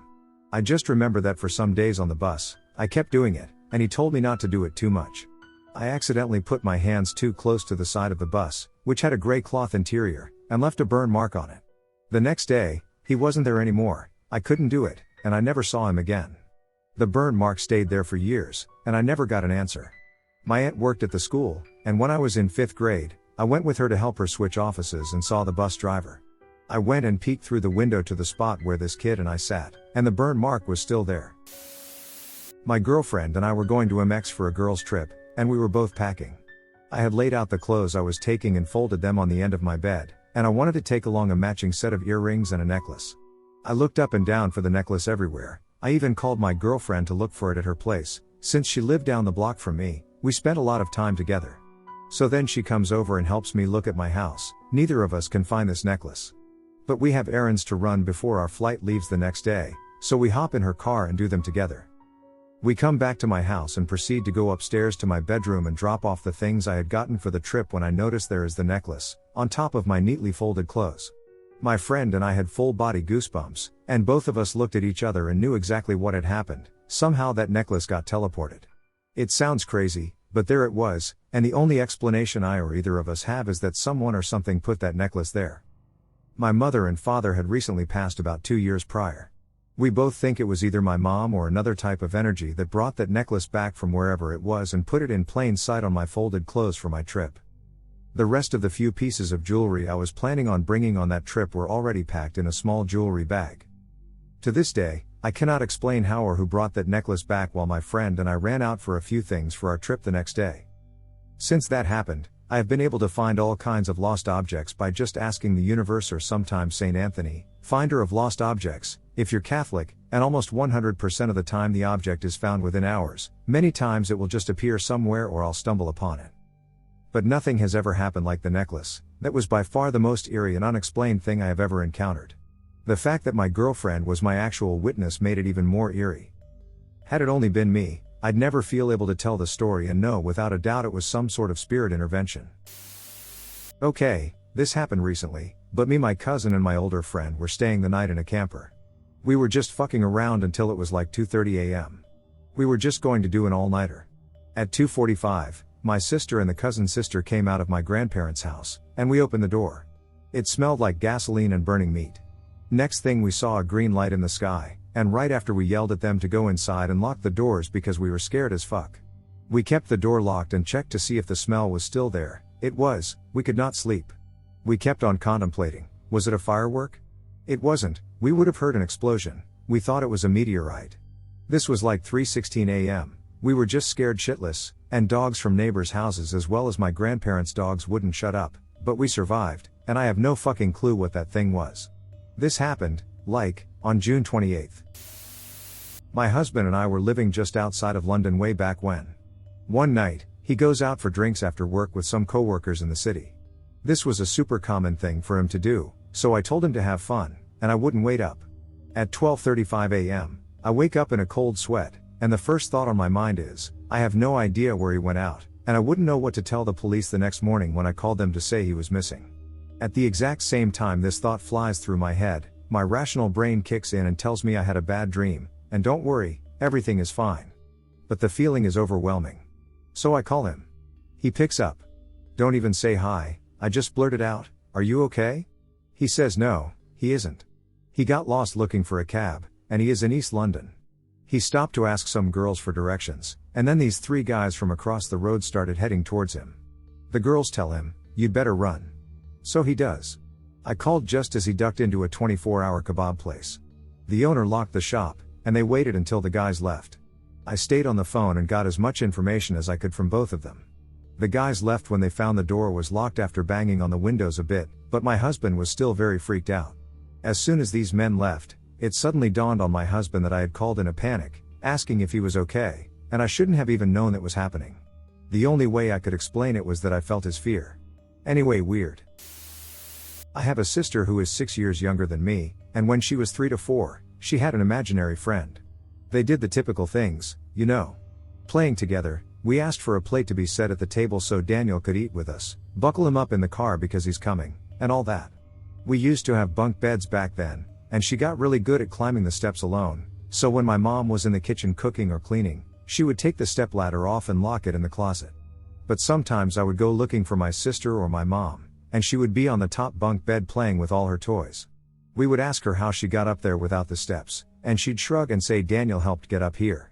You think she was big enough to do it herself, but no, she wasn't, and there were no extra bars to help her climb. So we would ask her to show us how she got up, and she always turned to ask Daniel to show us, and she'd just tell us he didn't want us to know. It was a little creepy. Other things she used to do with Daniel were get on the kitchen counters next to the stove. My mom would be cooking, and she could see my sister playing in the living room, so she turned around to get a pot or something from the fridge or whatever, and when she turned back around, my sister was on the countertop looking into the pots, trying to help with dinner. There were no cabinet doors open or any noise, she just appeared there. And again, when my mom asked her, she'd say Daniel would help her up because my mom needed help in the kitchen. It was bizarre. She stopped seeing him after my parents did her christening. Who knows if she had an overactive imagination and was great at climbing or if Daniel was actually always there to help her, but my sister says she actually remembers a little boy named Daniel coming to play with her. She even describes him as having a white complexion with blue eyes, and he was always wearing blue jean overalls with a white shirt. I was hanging out with my two younger brothers one cloudy summer day in our shared room. We were all young kids. I was 8, and my brothers were 6 and 4. Our father being a carpenter, we had this set of beds, which could either stack up into a triple bunk bed or spread out along the floor as 3 small single beds. This afternoon, the beds were spread out in the latter fashion. The middle brother was sitting in the middle of his bed, leafing through some kind of picture book. I'm not certain what I was doing at the time, maybe walking around the room with an action figure pretending it was flying or something. All I know is that I was on my feet. My youngest brother was sitting cross-legged on the floor, busying himself with a random assortment of small toys and quietly mumbling to himself. Steadily, his mumbling started getting louder, and he eventually stopped playing with his toys altogether. Instead, he was sitting completely still, staring into the space beyond the toys he was playing with, and continuing to babble gibberish. He, like myself and our other siblings and probably every child on Earth, was prone to making these sounds every now and then. It was nothing new. But there was something off about what I was hearing. None of the sounds were what I was used to hearing, not the typical cute bullshit nonsense words of a 4-year-old just having fun.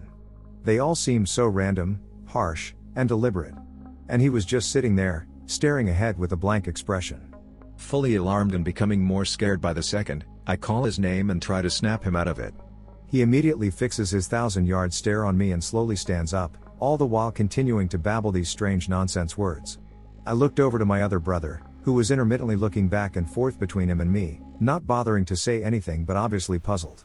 Then my youngest brother took 2 or 3 slow steps toward me while looking past me and speaking in tongues. The only thing I thought to do was say to him, "Shut up," that might mean something in another language.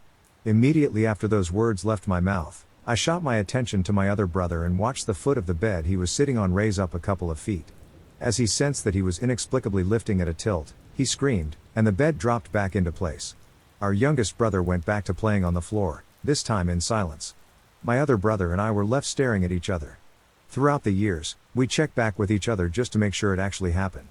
None of us buy into religion, superstition, ghosts, or anything of that sort. But this instance is something we truly cannot explain. About 8 years ago, I was staying at my friend's house with my girlfriend. I came home after work, approximately 3 a.m. I lay down, and she was still awake. So we began talking, and she started crying. It was the anniversary of her grandfather's death. I wrapped my arm around her and closed my eyes. But I couldn't get comfortable. I stirred and kept sitting up. Something was wrong. I looked through the door, across the hall, and into my friend's brother's room. I noticed he had a 4-foot-tall white fan. It was all I could see in the relatively dark house. But there was something else. Something is in front of the fan, in the doorway. I couldn't put my finger on it, as I didn't see anything, but rather felt it. Suddenly, my girlfriend sits up and says, "What's wrong, babe?" Oh, my God. All the hairs on my body stood up as she confirmed my suspicion. That's when I saw it. A figure that is massive, taller, and wider than the doorframe. I couldn't see it with my eyes, but I guess you could call it the sixth sense or whatever. It was massive, and it hated me. Hate. Hate. Hate. I was shaking. I had never been so scared in my life. I got out of bed, and my body weighed a literal ton. It took tremendous strength to move. Shaking, I finally grabbed the light switch and turned it on. We both grabbed our stuff and hightailed it out of there. I later told my friend about it, who was dead asleep at the time, and he shrugged it off. About a week later, he and his brother started stealing our stuff, and we left for good. Being in the Midwest, you will inevitably see some SHT in the night sky that you cannot explain. I've seen solid lights that flew normal for a while, then stopped and flew straight up at speeds no current aircraft are capable of in that amount of time, with no turning arch, just a 90-degree vertical flight. I've seen dark shapes just hanging in the air above fields, no flight lights or anything, just a dark shape, no noise, you look back and it's gone. One that's not UFO related was when I was living with my parents who live on the outskirts of town. They have a couple acres in the country. I swear to God I hear some sort of female voice chanting coming off the back deck at night. My room shits next to the back door. Well, I ain't about to play with no damn black magic witch shit, so I grab my .22 rifle and spotlight and look out on the back deck. Didn't see a person, just a feral cat and a stare down with my sister's cat. Since there was a lot of feral cats and dogs coming up with mange and rabies, I wasn't going to let our cat get tore up. I shot the feral cat in the head, instant death, startled our cat a bit. I go to let our cat in the house so I can take the feral cat out to the back property line so the coyotes can get a midnight snack. I close the door, and I swear I heard a shrill woman's voice on my shoulder whisper, "That was my cat." I freaked the fuck out, whipped around, heart pounding literally hard enough that it was moving my shirt with the beating. Nothing. The night was still and quiet, not normal for any normal area. Needless to say I woke my dad up. We got our ARs and walked the house and buildings. Nothing. I went to get the dead cat, it was gone. Blood was still there, but no body. I know it was dead because I always put 2 additional rounds directly in the head of any animal I kill to ensure it's dead. I did so with this cat. Coyotes and birds of prey don't come up on our decks, and they would have been scared off by the shots. I still have no idea what the fuck happened that night, but afterwards, I waited till morning to deal with feral animals. Around 2012, one of my uncles died from diabetes complications. He lived with my family at home. That same night, I went to sleep and had the weirdest dream I've ever had. In that dream, I woke up, opened the bedroom door, and saw my uncle's coffin in the middle of the living room and my family waiting for the funerary to go to the graveyard. Besides the coffin, there was an aunt of mine who died when I was really young, and I remember seeing her just once before her death. My aunt looked at me and said, "I bet you don't remember me, Puerto Cebollas, but I'm your aunt and I died when you were really young. I have something to show you." Against all my superstitions, I don't know if it's just my family, but there's a superstition that accepting an invitation from a dead relative means you'll die in your dream. I decided to grab my aunt's hand and get out of the house to get immediately transported to the graveyard where we were supposed to bury my uncle. My aunt guided me around the graveyard and pointed at a mausoleum, saying, "That's where my parents and I are buried," and then we kept walking. She stopped again at an empty grave and said, "This is where your uncle will be. Don't worry, he's at peace. You need to wake up now, and don't forget to pay us a visit." I woke up, and there it was, the same coffin, with the same flowers, in the same position. When we got to the graveyard, we followed the exact route my aunt and I took in my dream, and we got to the same empty grave. Before leaving, I bought a bouquet for my aunt's mausoleum and left. After telling that dream to my mom, she got serious and said that my aunt was an eerie person with a penetrating gaze and that everyone in the family suspected she was a witch or something. I used to work night shift, and one day our manager was sick and didn't come to work, so a group of us went by his house to pick up our food. Our manager took lunch orders from us. We were waiting outside, and me, being someone who loves looking at the night sky, was staring at the stars. It was a very clear starry sky, when this giant transparent jellyfish plasticine looking thing, that's the only way I can describe it, it was truly bizarre, slowly went past above our heads. It wasn't a kite because it went left to right for as far as I could see, it also couldn't have been a floating piece of plastic or else it would have fallen to the ground, plus it was huge. I was so stunned, I couldn't take my eyes off it until it was out of sight. I didn't plan on telling the others, but when I looked back down, me and one of the other guys' eyes met, and we both knew we were the only ones who just saw the weirdest thing we've ever seen in our lives. I'm an atheist, a realist, but to this day I have no fucking idea what I saw that night. This happened to my mom, not me. When I was younger, we were going through a really tough time financially, and my mom was working 3 jobs, barely scraping by. One winter month, we had a looming utility bill, and I remember her saying she had no clue how she was going to pay for it. I also remember her saying the exact cost, down to the penny. I forget how much it was now, but it was over $250 and some odd cents, and she was visibly very stressed.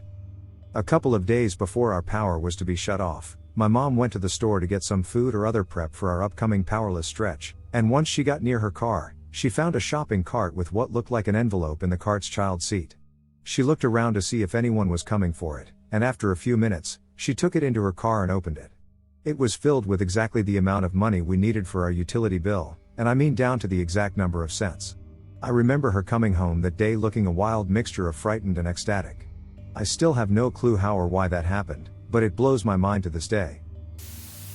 When this happened, about 2.5 years ago, I was sleeping in a room at the back of my house that faces the back of another row of houses. For some reason, the people in those houses often don't close their curtains at night, which can get awkward because I often felt like I was accidentally spying on people if they had their lights on. One evening I was doing something in my room, tidying up or something, and I glanced out the window. 2 houses down, in one of the upstairs bedrooms, there was a naked teenage girl standing right in front of the window, staring out. The bedroom light was on even though there was still plenty of daylight, so this was hard to miss. I'm a guy in my early 30s. Assuming she was just getting dressed and forgot to close the curtains, and not wanting this girl to think I was being creepy, I quickly looked away and went about whatever I was doing. A few minutes later, I happened to look out the window again, and she was still there, still just staring straight out her bedroom window. This was weird enough that I stopped what I was doing and tried to figure out what the fuck was going on. The girl started moving really slowly, sort of making these odd poses, like turning slightly from side to side or lifting one arm, like she was looking at herself in a mirror. Except obviously there was no mirror, and it wasn't nearly dark enough to get a reflection in the window like you do sometimes at night. The sun had just begun to set, so it was actually still quite bright out. I just stood there for a while, trying to come up with some sort of explanation for what I was seeing. But the whole thing started to feel way too creepy on every level, at which point I noped out and closed my blinds. About 15 minutes later, I cautiously checked to see if the coast was clear, and the girl was gone. And this is where it gets really weird. It took me a while to realize this, but there is no teenage girl living in that house. The couple who live there are elderly, and if it was a grandchild or something, then I've never seen her there before or since. I also find it really odd that no one else saw her. I know they didn't, because gossip gets around the street like wildfire, and this is the sort of thing that would have been talked about. Like I said, it was not the most thrilling story, but it was incredibly eerie, and I still wonder who the hell that was and what she was doing. I have 2. The first one isn't too weird to most, but it freaked me the hell out. The second, I'm not sure I believe, as it was just too freaky. Both occurred when I used to be a truck driver from 2012 to 2013, I was 23 at the time. First story, once I was at a truck stop somewhere in the middle of nowhere in Ohio. I parked my truck, and as I was walking by the trucks fueling up, I saw a guy with a purple truck who didn't quite look right. Sort of stumbling. I ask him if he's okay. He sort of slowly stares at me. Then it just falls down. At that exact moment, his truck just shuts off. I run over to him, and he's out cold. Other drivers come over, and one of them knows a lot more about this sort of stuff. He says his heart stopped, so he starts doing compressions. Someone calls 911. The ambulance gets there and tries to bring him back, but can't. They call and get authorization or whatever to call the time of death. I asked the workers if they wanted me to move his truck to a parking lot, and they said sure. I see he has a little dog in the passenger seat. I hand him off to a worker. As I do so, this really creepy feeling comes over me. I've seen death several times, far more graphic and gory than some old guy falling over of a heart attack, but I felt like someone was in the cab with me. It freaked me the hell out. I try to crank the truck, but it will not start. There's about half a tank, at least. When the guy first collapsed, the first thing someone did was cut the fuel pump off and put it back into the fuel pump, because he sort of fell almost under the plumping fuel filler, automatically shutting off the passenger side pump. Trucks fill up from both sides, meaning the fuel was pumping for maybe a minute or two, so it had gotten, I guess, about 10 to 20 gallons. So the truck did not run out of fuel. It was as if the truck died when he died. I could not get the damn thing to fire. I didn't even try to fire, I just cranked and cranked. I could see if the truck had cooled down, but it was still very warm, and a warm truck is easy to start. This was also in the summer. I'm sure there's a logical reason here.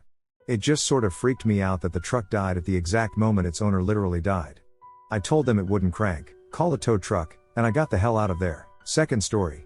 I normally don't drive at night, and I never drive late at night.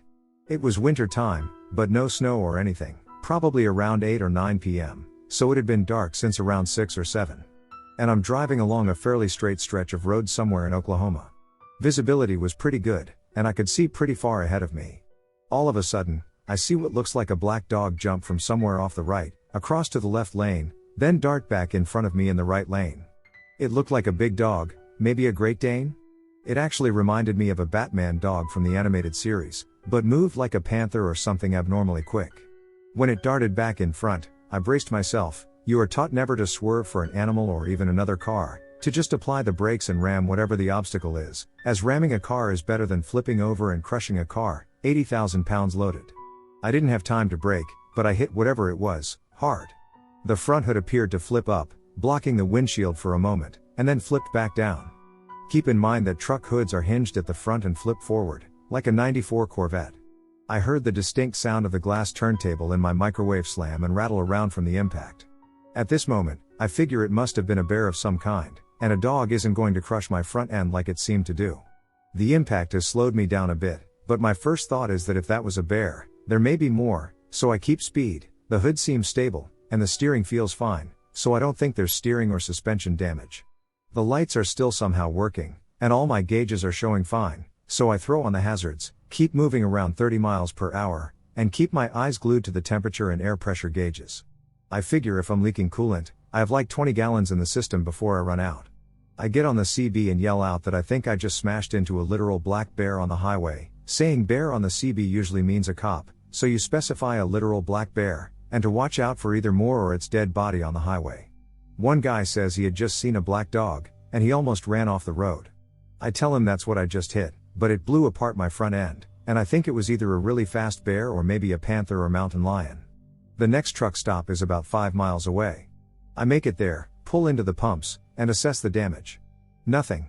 There is not a scratch anywhere on this truck. I smashed into whatever the hell this thing was. I heard the massive impact and the crunching of the hood and front end. I saw the front of my hood very clearly fly up and back down. The hood was completely intact, and the intercooler and radiator had no damage. I had hit nothing. I got back in my truck, and I drove the hell out of that state. I went over my hours by 2 hours to get the hell out of that state and, as far as I could, into Texas. Later, I found on the internet an old trucker legend about the black dog jumping out in front of drivers, causing them to swerve off the road to avoid it. Maybe it knew I wasn't going to swerve and tried to take me out another way? I haven't seen anything, but I can't explain it either.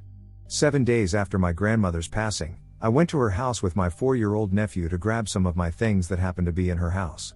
One of those things was a bag whose leather was crumbling, so when I picked it up from her closet, some of that leather dust fell to the floor.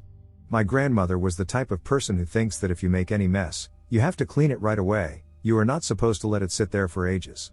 Because of that, I immediately said to her, or the idea of her, don't worry, Granny, I will clean it up.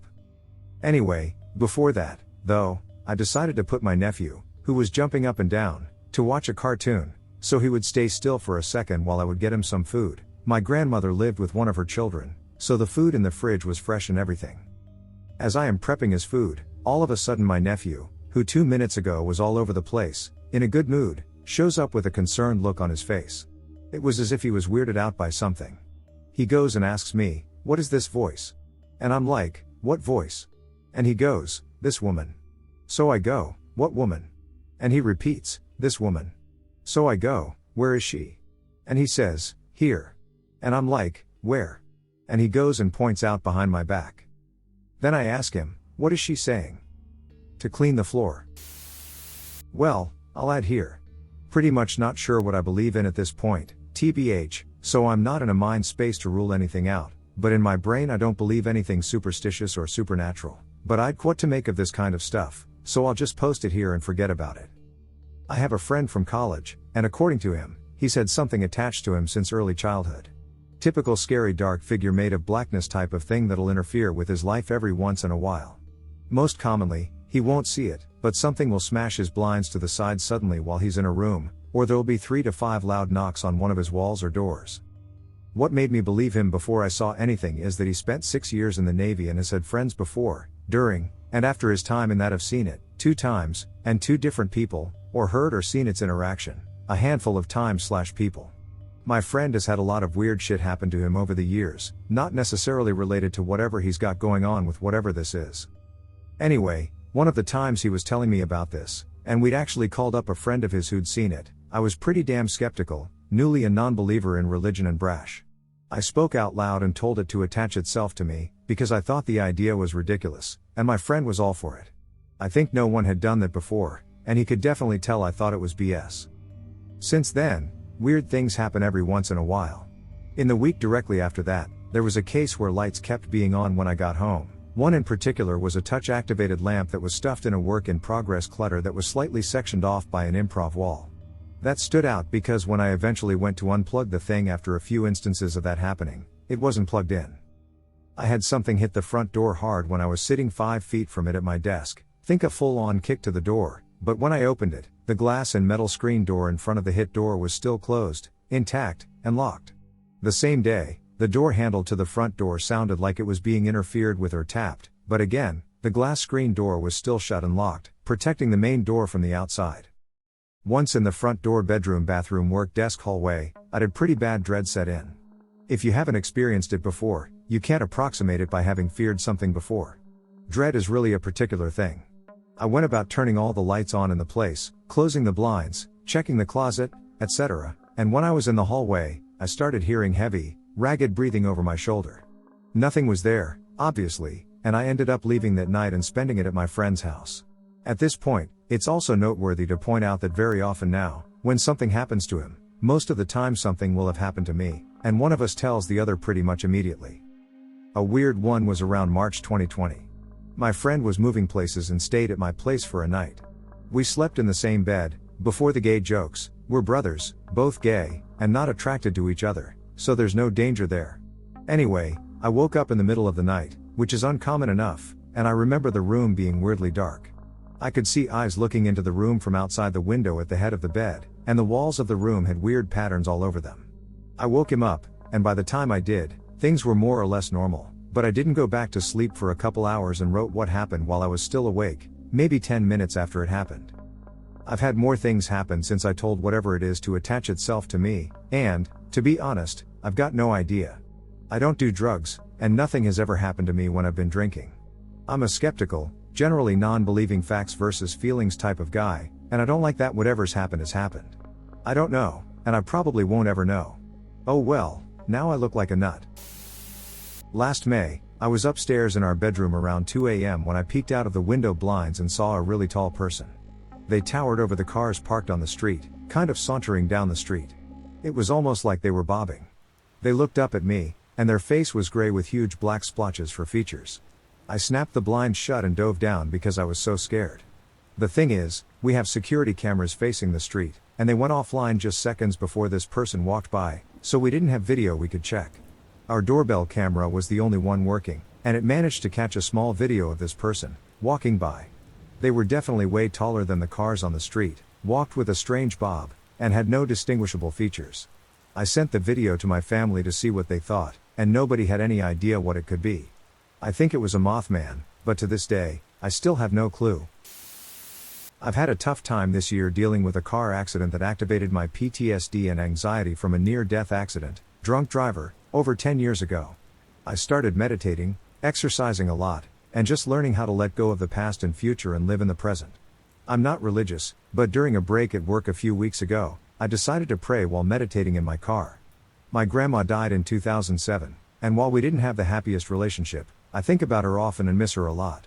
While I was praying, I prayed to my grandma, and in my head, I said, "I hope you're proud of me, Grandma. I'm really doing my best to be the parent that I never had. I wish you were still here to see your great-grandchildren," and as soon as I finished the thought, my car horn honked itself twice. Not like when you lock the car, but a short beep and a long honk. I've always been completely against the idea of paranormal stuff or spirits, but there was no other explanation.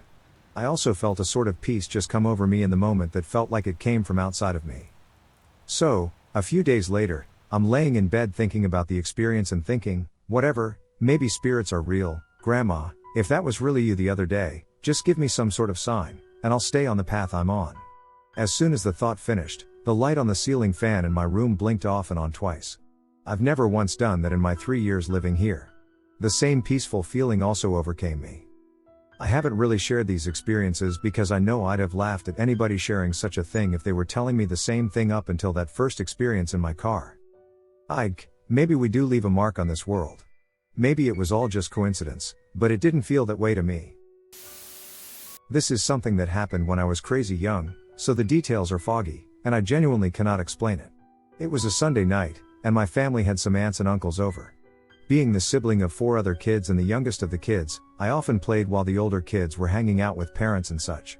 Anyhow, everyone was huddled around the TV watching some football games, and I was standing on the couch, leaning on the back, and looking out the window.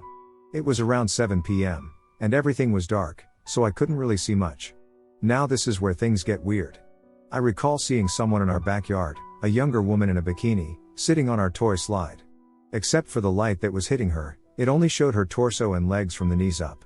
I couldn't see her face. I was freaking out that someone was in the backyard and started to yank at my mom's pants to get her attention, and I just said, "Someone's on the slide outside," to which my mom replied, "Nobody is out there." Well, I turned back, and the light on her was gone. That was until I noticed a lighthouse-esque, rotating light beam that hit the slide again. She was there. Just sitting there. I couldn't see her face, only her lower body. The next day, I went outside to look at the slide and see if I had mistaken it for anything, but there was nothing there. Just the slide. It's important to note that there are no lighthouses in my town, and the only thing I can think of would be some searchlights from a helicopter. This is something I've spent years trying to find an answer for, but I just cannot. I still have dreams and nightmares about it to this day, 17 years later. I was driving south from Northern Ontario one year. I'm talking up near Hearst on my way to Toronto when I was at university. If anybody is unfamiliar with the area, Northern Ontario is a vast spread of Canadian Shield, rocky landscape, and dense brush. A bunch of relatively small mining towns spread out over like a 300-kilometer radius. It's kind of eerie, and Highway 11 is the most depressing stretch of highway I've ever been on. For anybody familiar with it, it's close to midnight, and I'm past the Kirkland Lake cutoff and decide to stop at the next stop, diner, or whatever to get a coffee and stretch my legs. I pull off right near Englehart, peel into the Tim Hortons, and go to the bathroom. After I come out, I grab a coffee and a snack and sit down to eat them. About 10 minutes go by, and this old lady sits down at my table. There is nobody else in the shop apart from the ladies behind the counter. At first she didn't say anything, she just looked at me, and she could probably tell I was a little freaked out. Finally, she just went, "Truss, it's so good to see you. How have you been? How are Dad's name, and Mom's name, doing? Has Sister's name finished up with school?" I started to shake. I was so nervous and asked her how she knew who I was and that I was there. I had never been there before and was a little freaked out.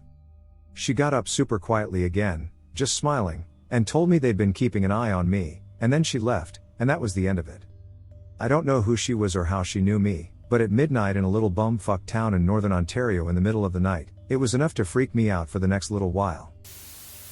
I'm not sure this is so much me seeing something as me being a part of something. Anyway, this was a couple of years ago, so the details are getting a bit fuzzy, but some of it will stay with me forever. So it's December, and I'm supposed to take the train to school. At 7, This means it's fairly dark outside, and with coats and hats and all that, you can't really see the faces of the people you meet. The train platform is made of wood and up at a height, meaning that the people down on the street can't see you and you can't see them. Coming up to the platform, there are already two guys standing there, they're both exactly 5 meters apart. I too walk up and stand 5 meters off from the guy nearest to me. On the other side of the platform, a fourth person shows up, and they too stand 5 meters off. We are now all standing in a perfect line, and then we took a step forward with our right foot. What comes to follow is quite possibly some of history's oddest synchronized dancing. We would take side steps at the same time and turn back at the same time. We even spun around on the spot at some point. I don't remember all the exact movements, but I do remember looking over to the other people and wondering, why in the hell are you also doing this? But the truth is, I didn't even know why I was doing it. It wasn't like I wasn't in control of my own body, the complete opposite, actually. I tried to consciously choose my next movement, but the other guys would still follow. For some reason, this did not at all disturb me, and actually all felt quite nice, like just belonging to something, like this was something we were meant to do. I'm not sure how long this went on, probably not long at all, but some lady showed up about 3 minutes before the train, and it was as if the spell broke. After that, we just kind of started moving around all over the platform instead, and one of the guys went to sit down. All in all, it was probably the weirdest morning of my life. I went on a walk with my then girlfriend at the time. Just a small trail in our apartment complex. A random man stops us and asks us how our day is going. Formalities are exchanged, and he asks my girlfriend to see her hand. She hesitantly obliges. He proceeds to list off personal things about her. Down to very specific details. There is no way you can just take a shot in the dark and get it right. After everything he would get right about her, I could see her slowly breaking down. From confused to her eyes watering and tears rolling down her face. He then tells us that she has greener pastures without me. She broke up with me like a month later. The last thing he told us was to buy scratch-off lottery tickets on a night with a full moon on specific days and to scratch them off at night. My ex ended up winning like $70 on one of those. I ended up living at that apartment complex for another 5 months, and I never saw that man again. We actively tried looking for him, and he still comes up in conversation. His name was Mr. Joe's. If, by any chance, you read this, fuck you for saying she could do better. The weirdest one for me was at one of those super weird charismatic Bible camp things with a ton of people. They said they wanted to pray for people to be healed and asked anyone who had an injury or sickness to raise their hand. This guy nearby, not from our group, raised his hand, so I went over to him. They told us to lay hands on them and ask God to heal them. I asked him what was wrong, and he said he hurt his right side the day before and pointed to his ribs. I thought the whole thing was cookie and didn't want to be there, but I was like, whatever, let's do this. So I put my hand where he pointed and prayed like they said. After a few seconds, I felt and heard several sharp, popping feelings under my hand, and the guy turned and looked at me wide-eyed, definitely a more shocked look than anything, and he started grabbing and pushing on the spot. They had asked anyone who got healed to come up and tell everyone what happened. After a few seconds, he absolutely sprints to the front of the room, up to the front stage, and waits for a mic. He then proceeds to say that he had broken 3 ribs. I had no idea, the day before wrestling around with some other guys, that it had been very painful and hurtful to breathe, and that he just felt them pop back into place and knit together. When he came back, he showed me again and said that before, any pressure was excruciating and pushing on was making terrible popping sounds. I didn't believe him at first, but he lifted his shirt, and you could see that it was really badly bruised where it had been, and he had me push hard on it, and they didn't pop at all. I'll never forget the feeling of what was presumably the bones popping back into place and coming together under my hand, or the look on his face. I don't know what to make of it because I wasn't coming from a place where I had faith something would happen and didn't know his ribs were broken before it happened. Ike. My friend wanted to do some ghost hunting in the woods when we were in Wales, in the pitch black in the middle of nowhere. He brought some salt and some device, I can't remember what it was properly, that was like a ghost detector. I'm sitting there, and he's doing his thing with the device and salt, and then he turns and says, "We've got to go." Me, just being there for company, was happy to leave the dark woods, and it was about 15 minutes along a very dark road with woodland either side. I asked him why we had to leave, but he wouldn't tell me. Walking on this silent, cold road felt very eerie.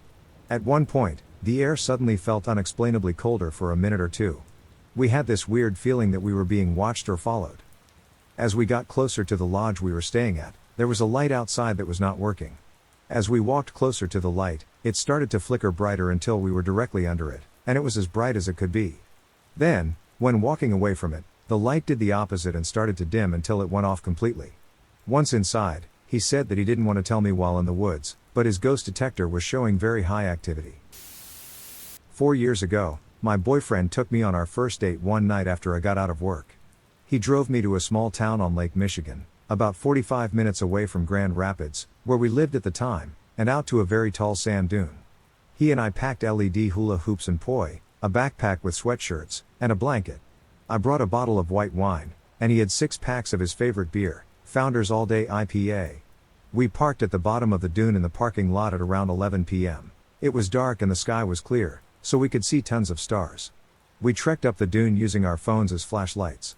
Once at the top, we laid out a blanket and sat down to talk for a while. I remember turning music on my phone, and we were both dancing and spinning our LEDs, and then absolutely nothing. The next thing I knew, I woke up, gasping for breath, at the top of the dune with him laying next to me. He asked me what I was doing, and I told him I didn't know. What happened? What time is it? I asked, but he didn't know. He said he didn't remember laying down, and I know that I wasn't tired when we got up there. I know I didn't lay down and fall asleep. I frantically grabbed the bottle of wine, expecting it to be empty, but it wasn't even opened. None of his beers were open either. We checked our phones, and it was almost 5 in the morning. Neither of us had any recollection of what we had done for the last 5 hours. We flew down that giant dune, and when we got to his car, we realized we had left the keys at the top of the dune. He told me to stay in the car, which was parked under a light, and he would be right back. I remember sitting in the passenger seat, looking into the woods, feeling or knowing something was just outside the light, watching me. He finally came down with the keys, and we started driving home in silence. He turned on music, but I couldn't hear it. I felt paralyzed until I randomly burst into tears, hyperventilating and completely inconsolable. He tried to get me to calm down, but I couldn't. I begged him to pull into a Walmart parking lot, and when he asked me why, I told him I needed to be around other humans and in lights, so he did. We sat in the parking lot for an hour. Neither one of us really had much to say, but I think we both knew what happened to us. We're still together, but we haven't talked about it in years. Just typing this out brought tears to my eyes and gave me anxiety. I had been living in the States for almost 2 years, and my grandmother, my dad's mother, had cancer. I knew she was sick. My family kept me updated, but they didn't quite tell me how bad it was.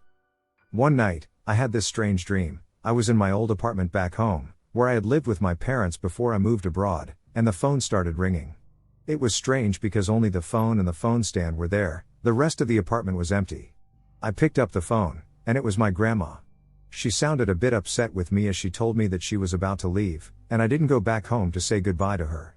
In my dream, I tried to sound casual and told her that it was okay, I would be going home soon, and she would see me.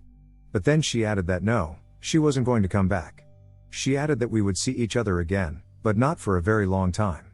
Then she said that she had to go but was happy that at least she got to speak to me before leaving and the call ended. When I woke up a few hours later, I checked my email, and I had a message from my dad telling me that grandma had passed away.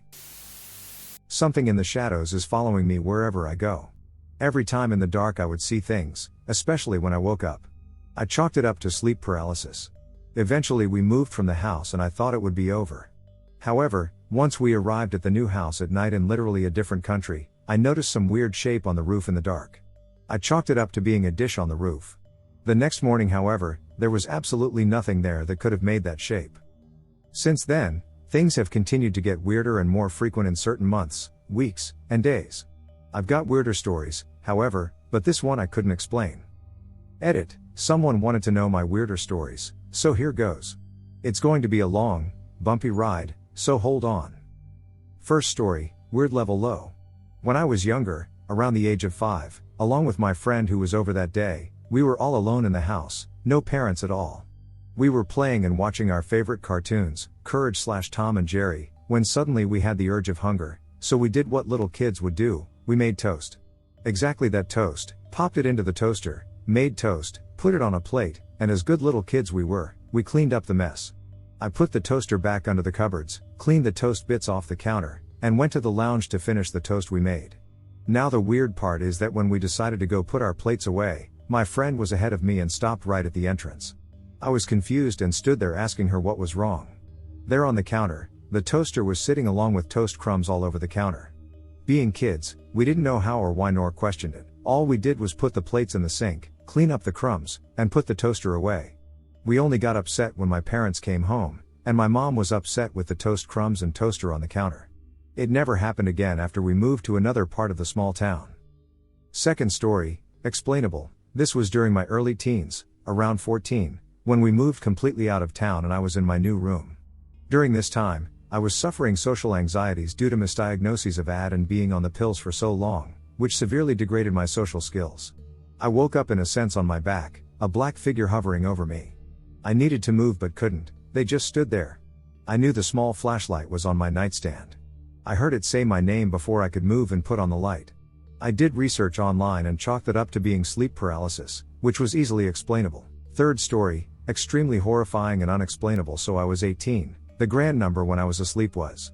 I woke up for some reason. I was moving. I just sat up, eyes wide open, moving, living, breathing, awake, wide awake, and I don't know how to explain it, but there were these two things at the end of my bed. I saw it for like 2 seconds sitting upright there staring at them. They weren't figures, they were like these poles with some kind of material I can only compare to a large quilt, bunched up, bloodied, tied with really strong rope akin to rebar, also bloodied, and the source of the blood. The one on the left was white, the one on the right was a sandy cardboard color. They were just there and in a flash like a child. As I saw them, adrenaline courses through me. I laid back down faster than a bullet, throwing the blankets over my face, and under the blankets, I shot out my arm, grabbed the bedside lamp, and flicked it on.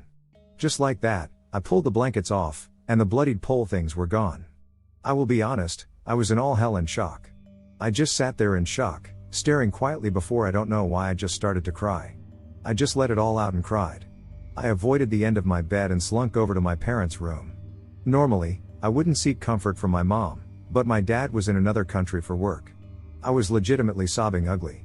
She keeps asking me what was wrong, but I just said I saw something. Eventually, I calmed down.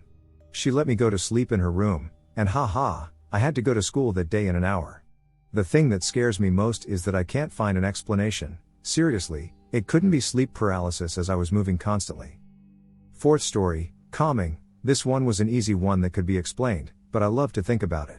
You know, after that scare of the bloodied poles, I woke up on my side, but I didn't move and didn't know why I woke up. I kept my eyes shut, but I could feel my blanket slowly being pulled and tucked, like I was a kid being tucked into bed, and the movements only stopped once I moved and made it clear I was awake. My dad passed away just before I turned 4, but up until that point, we had a camping ground we would visit as a family. Fast forward about 10 years, and my auntie, dad's sister, was having trouble with my cousin, 16, and wanted to take her away somewhere. My mom suggested the camping ground, as being somewhere my dad had loved might bring them together. Auntie thought it was a great idea, but on the first night, things got rough between her and her daughter again. She decided to walk on her own and sat down somewhere away from the tent to mull things over. Apparently she was asking my dad for guidance at this moment. He was always great with kids, when a small piece of paper flew out from the bushes in front of her. She picked it up, and that's when she called my mom immediately.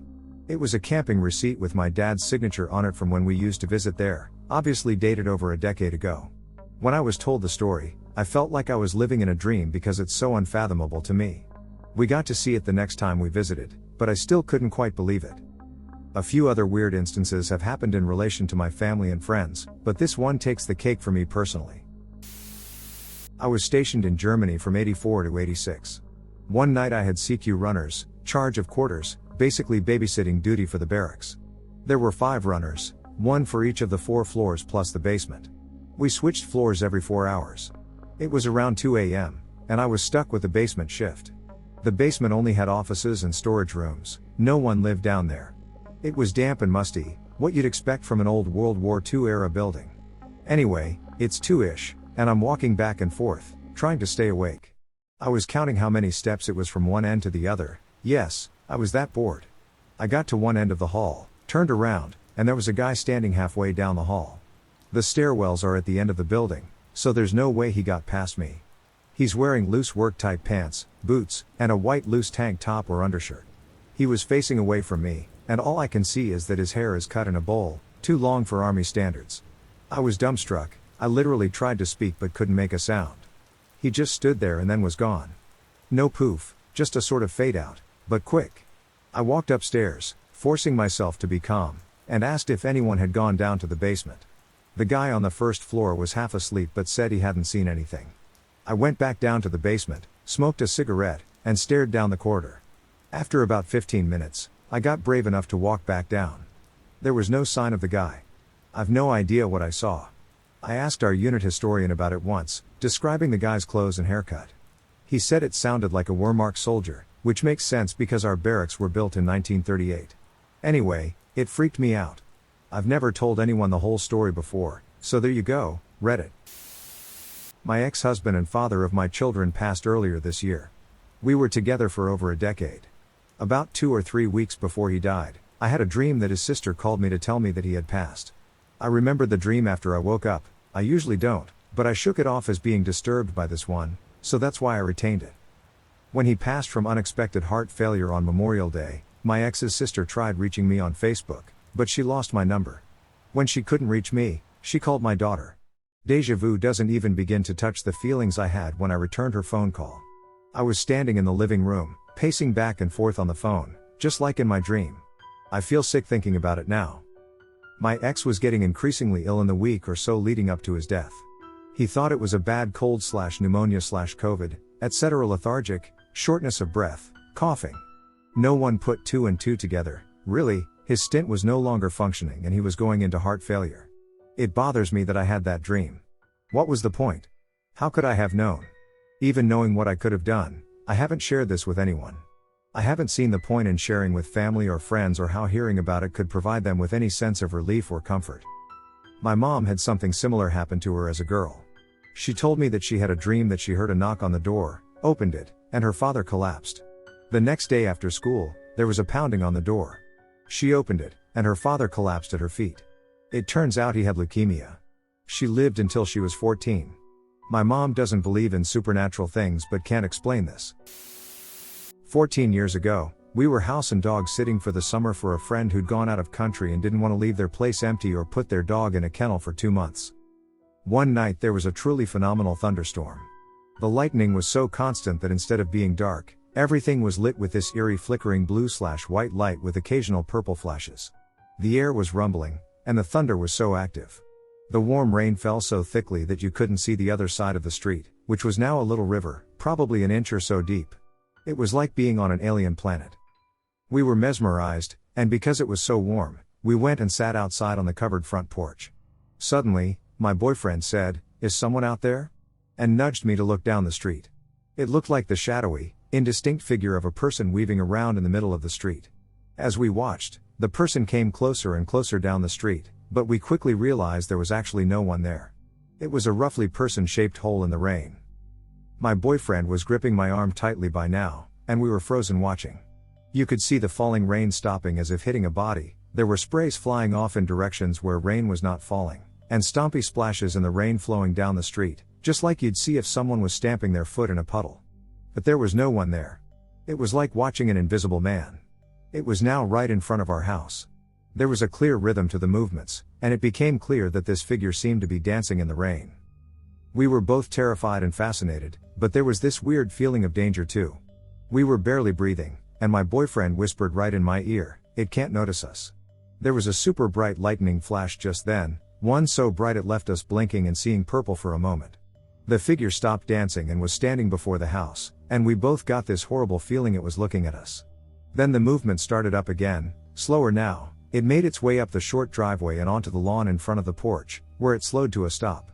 My BF's grip on my arm was painful at this point, and I could feel him winding up to make a lunge for the door to try and get us inside. Suddenly the dog started barking aggressively and loudly in a way we'd never heard it bark before, and then it started throwing itself at the door. The thing on the lawn jumped backwards and then ran away across the grass, down the driveway, and then down the street. As it was running away, we jumped up and ran into the house, locking the door behind us and calming the dog down, who was beside himself and insisted on smelling us all over for some time before his hackles would go down. To this day, I have no idea what we could have seen. We've talked about it many times. Every rainstorm, we spend a bit of time looking out of windows. We live about 15 minutes drive from there now. We've never seen anything similar since. About 10 years ago, a group of friends and I were whitewater kayaking in the Catskills. One of the group and myself were pretty experienced and had both worked swift water rescue, and we had helmets on, rope bags, and the works. This was early spring, and the water was high, fast, and cold, and all the rapids had been upgraded. We were all in neoprene suits. We had passed some tubers in wetsuits, most of them college kids. It is not uncommon there. Come across a girl who is absolutely freaking out, standing in the shallows in an eddy, no tube in sight. She's screaming that her friend went under and hasn't come back up. My friend and I go to help. I stay in the kayak, and he flips and pulls his cord and goes under. I pop back up with a girl in a bright blue bikini. I have no idea why I remember the color, and I throw him a rope bag. This girl is messed up, bleeding down her face, pale, blue lips, the works. The rest of my group had flagged down a truck. We were in the middle of nowhere, no cell service or anything, put this girl in a bikini and her friend in the back, and sent them to the hospital. We got the name and number of the guy in the pickup, but not the girls. Call that guy that night, and he's freaking out. He says he got to the hospital and there wasn't anyone in the bed. No water, no blood, no two girls, nothing. The towels and the makeshift rope litter we had made were there, and the towels were still wet, but nothing else. Guy swears up and down that he remembers seeing them in the mirror right before pulling into the hospital. We called local hospitals, police, the tour company, everyone. No one had any idea of who we were talking about, and the tour company swears no one got in the water without a wetsuit, and they hadn't lost any tubes that day. I still think about it whenever I'm up that way. I'm a skeptic, atheist, and former science researcher, and this remains the most woo-woo thing I ever personally experienced and insisted on testing. In Seattle, I met the colleague of a friend. She told me he was a Qigong practitioner. Qi equals the life force said to circulate through all living things. He was said to be able to manipulate this force. Of course, I asked for a demo. Other friends were there too. Her colleague and I stood 6 to 8 feet apart. With my eyes closed so I could not see his point, I stretched my hands out to both sides. He said, "Say whether I'm pointing at your left hand or your right hand." Soon I felt one hand get unmistakably hotter. It was a sensation like heat, like a warm glow. There was no air movement. I said right hand. It was in my direction. With my eyes still closed, he repeated the test several times, switching randomly between right and left hands. I could always tell which hand he was directing Qi at without a single guess. Next test. Still standing 6 to 8 feet apart, but with me facing him this time so I could see, he pointed his hand toward me, aiming at my neck. There was nothing but open air between us in my friend's living room. I started to feel a sense of heat in, not on, my neck, a feeling of fullness, thickness, and congestion that made me feel like swallowing, as if a knot of food or something was in my throat. The friends watching grew audibly concerned at this point, which I found interesting by itself, and prevailed on us to stop the test. I went for a walk around the lake later with the guy. He was slender, medium height, Asian or Asian American, late 20s or early 30s, and smoked the occasional cigarette. I was astonished to learn later that he was in his 50s. But this Qigong test remains the single most inexplicable thing I've experienced firsthand. We moved earlier this year across the country. With COVID being insane, we came to look for housing right as things were starting to shut down, but we found a house and property that we loved. I came back home to sell our place and get the transfers going. Well, things got crazy. We couldn't show houses one thing after another. I can't buy the new place until the old place sells. Basically, everything that could go wrong goes wrong. My husband is in a panic, thinking that the place we fell in love with won't happen because we're asking for a month's delay. He can't sleep trying to figure things out. The sweet widow that we were buying the house from, we are sure, just wants out. Her husband was in the middle of building her dream house when he passed. Floors weren't done in all rooms, some doors were not framed out, but to us, it's perfect. That night I go to bed, and I dream about his dad, who just passed away, looking up at the property. He looks down the street and waves to my father, who passed away 30 years ago, and they are talking about the house. As they are talking, a man walks down from the house and joins them. You can tell they are all friends. My dad turns towards me and says they'll wait, the house belongs to you all now. Next morning I tell my husband about the dream, and he has tears in his eyes as the phone rings. We get the news that she'll wait to sell and will rent to us till our place sells. I dream about the three of them a couple of times a month now. They mock our attempts to fix things or show me what needs to be done. Okay. This one is really weird, about a duplicate object. If anyone else has had an experience like this, I would love to hear theories. I moved to Edmonton and brought all my books with me because I'm that person. I have an old vintage numerology book that I bought at a used bookstore in Kingston that had a weird mark in the top corner of the first page, like a scribble. It's from like 1940, so not in print, and very loved by past owners. Okay, So when I moved alone. I packed my own stuff from my apartment, where I lived alone, and unpacked it alone in the new one in Edmonton. I finished getting my books up on the shelf and take one with me to the bathroom, choosing the numerology one. Yes, I was poop reading, lol. Time passes, and I leave the washroom and go to put it back on the shelf. But the book is already there. On the shelf. Where the other one was, my hand had been. It's literally a copy of the exact same book. It has a mark in the corner. The dust jacket is in worse condition, but it's the same exact book.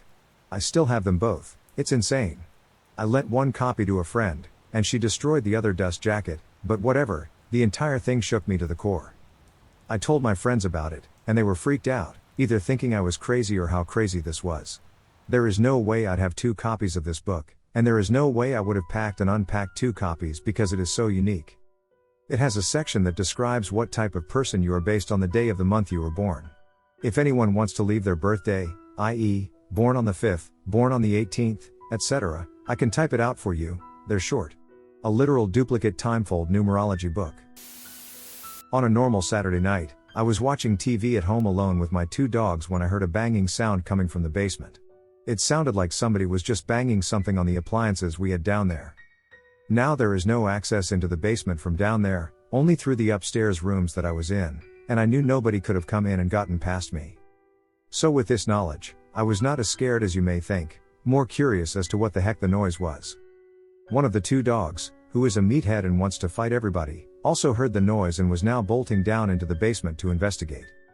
I get down and see that it is my other dog, banging his head into our dryer and chest freezer, which are next to each other. My meathead dog just stood there, watching, confused. So I approach my other dog and calm him down, and we all go back upstairs. Now this freaked the heck out of me and upset me, as it seems like such strange behavior for my dog to do. Fast forward only 30 minutes or so, and the banging starts again. I instantly look over to my dog, but he is now also aware of the noise downstairs. We run down into the basement, and Meathead is now banging his head in between the appliances. Again, I now calm Meathead down, and we all go back upstairs. Nothing has ever happened again since that night, 3 years now, so that ruled out brain tumors, which is what I read online about why maybe dogs bang their heads, but 2 dogs suddenly on the same night. 3 years, and the 3 of us never talked about that night. I was on holiday in the Mediterranean 3 years ago on my motorcycle. Somewhere in the middle of Corsica, I was kind of late for my next hotel, on a small road somewhere in the mountains. It was already dark, and this was a pitch black night. So there I was, pretty alone. I hadn't seen any other vehicle for about 30 minutes or so, when suddenly I saw very bright car lights in my mirrors. It seemed like that car must have been way faster than me since it was really close when I saw it. I thought, what the hell is this idiot tailgating me on this curvy road in the middle of the mountains? But then it started flashing its lights and turned its right indicator on. I thought it would like to overtake, so I braked a little and drove to the far right to let it pass at the next possibility. But then it also braked and kept behind me, still flashing its lights. By then I got pretty nervous, so I braked even further until I came to a stop, now only looking into the mirrors. The car had also stopped behind me. I couldn't recognize anything in my mirrors, so I stopped the music I was listening to and turned off the motor. At the moment I stepped off my motorcycle and turned around, I got a real shock, with instant goosebumps all over my body. There was nothing there. No lights, no cars, no persons, no animals, just the small part of the road being in a slight red of my bike's tail light. I looked in all directions and didn't see anything, so I took off my helmet to see if I could hear anything, but nothing. Only the sound of some distant insects and bushes in the wind. I was shaking. It took me 15 minutes to calm down and get on my motorcycle again. When I started rolling slowly again, just on the next sharp corner, around 150 meters from where I was standing, there was something on the road.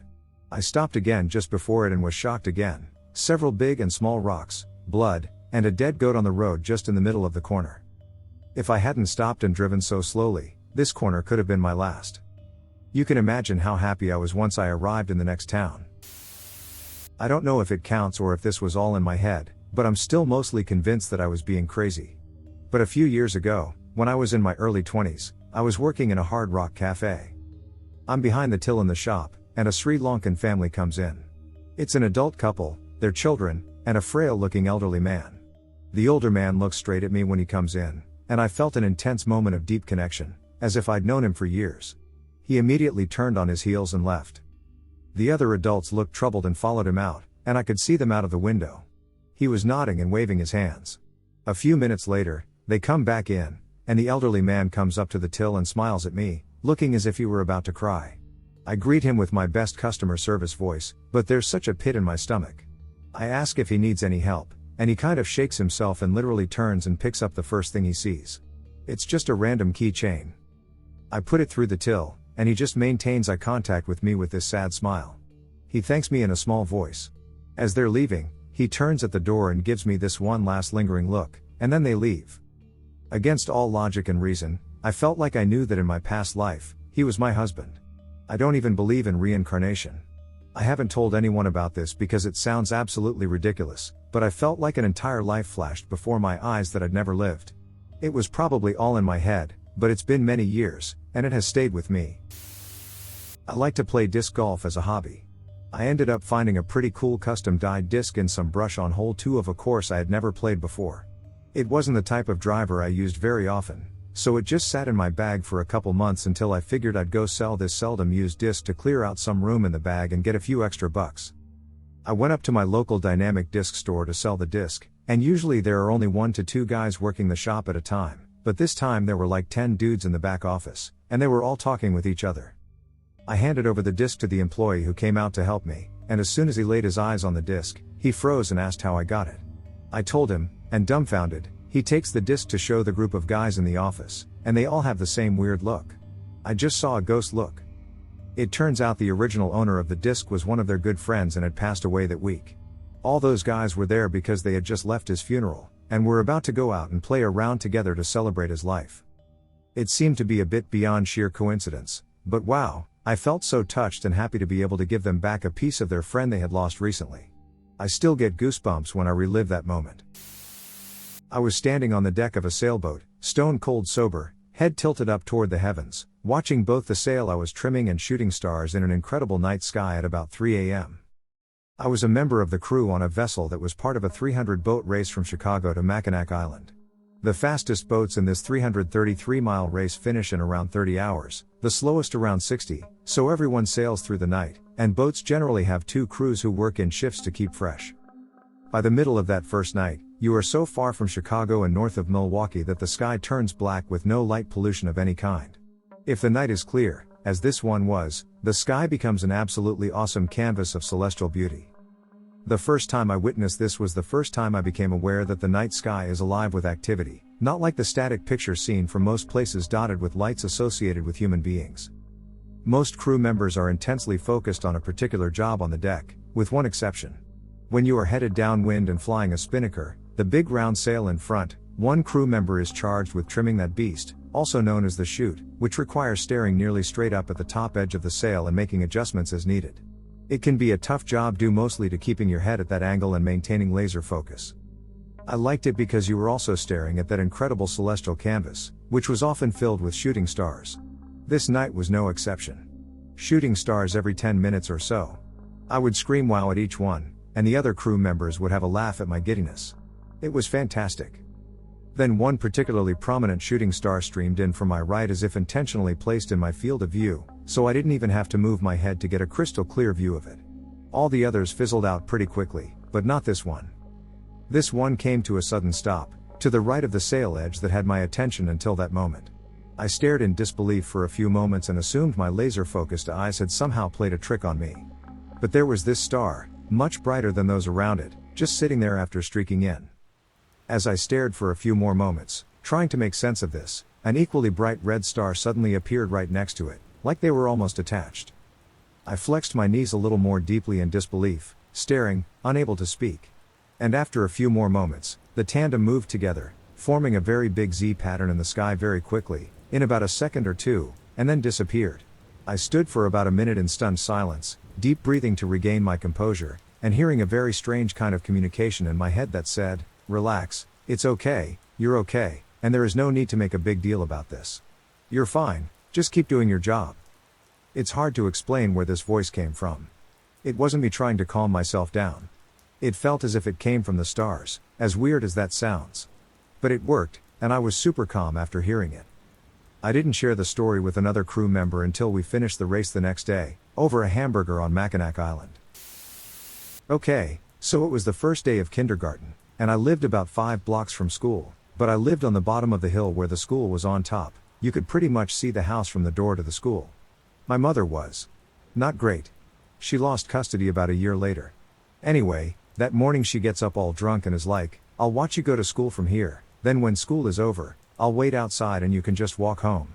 I was like, lol, I'm 5. So I go to school, do my thing, and when the day is over, this lady is assigning other kids to walking routes.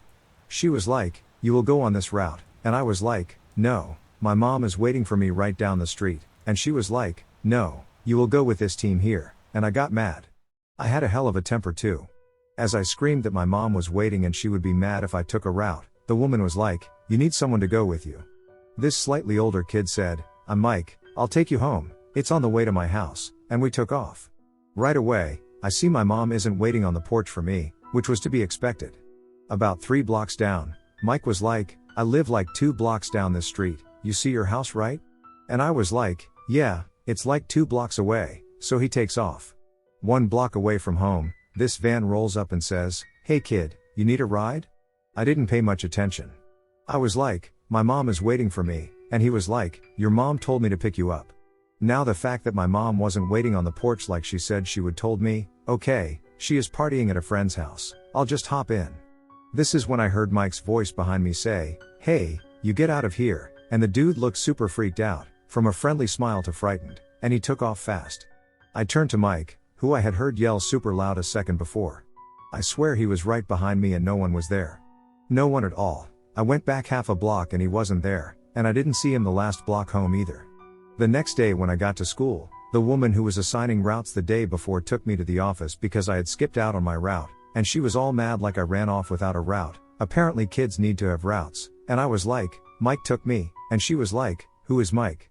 And I was like, "The kid who walked with me," and she was pissed, because that's like a law thing. So we went to every Mike in 3rd, 4th, and 5th grades, and it was none of them.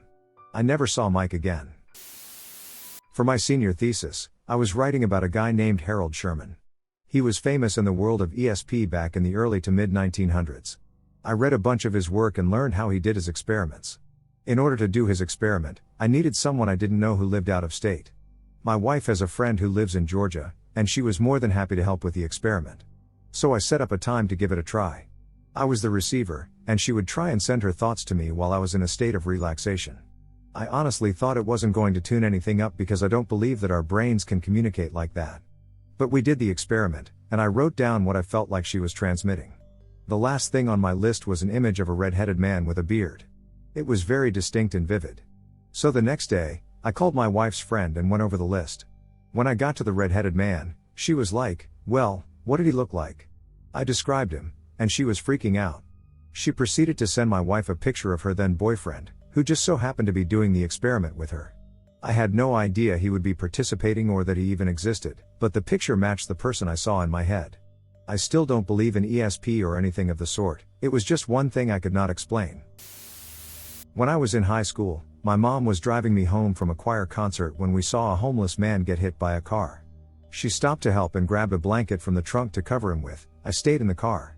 Eventually we were released when the authorities showed up and she gave a statement, so we went home, but we left the blanket. A couple of hours later, the doorbell rings. It's 2 complete strangers. I have never seen these people before in my life. They have our blanket, now spattered with blood, the guy didn't make it, and they casually greet me by name, claiming to know me from school. They said they'd seen that it was our blanket, so they came to give it back. 1. They looked a little old for high schoolers, sort of like people who play high schoolers in Hollywood.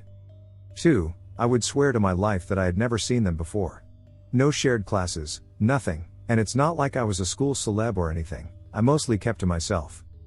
3. It was nighttime, and I didn't leave the car. 4. Even if I can somehow get the others to make sense through weird coincidences, how did they know my address?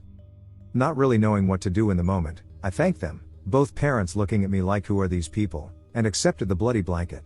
They left, we got rid of the blanket, and although I kept an eye out at school, I never saw those 2 again. This happened a few months ago. My girlfriend and I were up in New Hampshire, gold panning with her sister and brother-in-law. We got back to the condo and went outside to try to see the comet, Neowise. We had no luck the first night. My GF's family left the next day, so it was just the two of us there. We were outside trying to see the comet at around 9:30. It was great. We saw Saturn and Jupiter ride together over the mountains, we saw satellites flying by, and we even saw a couple shooting stars. But no, Neowise. We decided a while later, around 11 o'clock, that we were going to go look for the comet again. We had been looking at the sky for a long time when we finally saw what we thought was the comet, straight below the Big Dipper. So we went back to the condo because I remembered that we had a pair of binoculars. I grabbed them, and we went back to the stargazing spot. Now the binoculars only had one lens, so the image wasn't very clear, but it still magnified it enough to where we could tell that we were definitely seeing Neowise. It was incredible. This is where it gets weird. After looking at the comet, we were looking at the rest of the sky when we saw what looked like a blinking light in the sky, and it was moving all over the place. It definitely wasn't a satellite because satellites move in straight lines. This thing was going in every direction, making turns, and doing things like corkscrews all over the night sky. When I looked through the binoculars, I could see that the object wasn't actually blinking, but that the light appeared to be on one side of it, and it was constantly rotating so the source of light would either face toward or away from us. When the light was pointing directly towards us, it was the brightest thing in the sky. Even when it turned away from us, I could still see it through the binoculars as this small, dark spot. We watched this thing fly around in the sky for as long as we could, until we couldn't see it anymore. What we saw was a UFO. I don't know what the hell it was, but that night has stuck with me. It actually happened a few weeks ago. I was out with a group of friends, just chilling around the city. Someone decided that we should head on over to the library and just loiter there for a little while.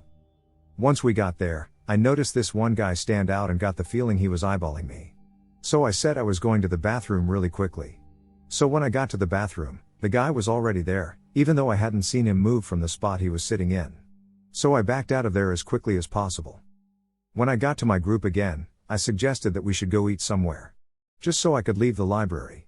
When we started to head out, I saw the guy outside, still staring at me. Or maybe us, I don't know. And at that point, I knew something was wrong. When we got to a place to eat, I pulled one of my friends aside and told him about the guy. He didn't seem that worried at first, but when I asked him if he could lead me home, he started to ask questions. For context, I'm not someone who tends to ask someone to help me home. I can take care of myself. There was just something really sketchy about the guy. So when we get done eating, me and my friend begin to head home. And on the metro, I see the guy again. Still staring. I point him out to my friend, and he gets worried. At this point, I realize that I still haven't even thought about calling the police. So we get off on a very crowded platform, and I call the police for the first time in my life. He's still there. We keep an eye on him just in case. And when the police showed up, we took our eyes off of him for a few seconds and pointed to where he was just moments ago. Surprise, surprise. He's gone. Not a trace. The police could tell I was shaking and asked questions, like what he looked like and such. I gave them the best description I could. And so did my friend. The police told us they could give us a ride home if we wanted to, and I don't think I've ever given a faster yes in my life. I don't think I was hallucinating, as my friend saw him as well. I still look over my shoulder whenever I go outside. This is very insignificant in the grand scheme of things, but I don't know how to explain it.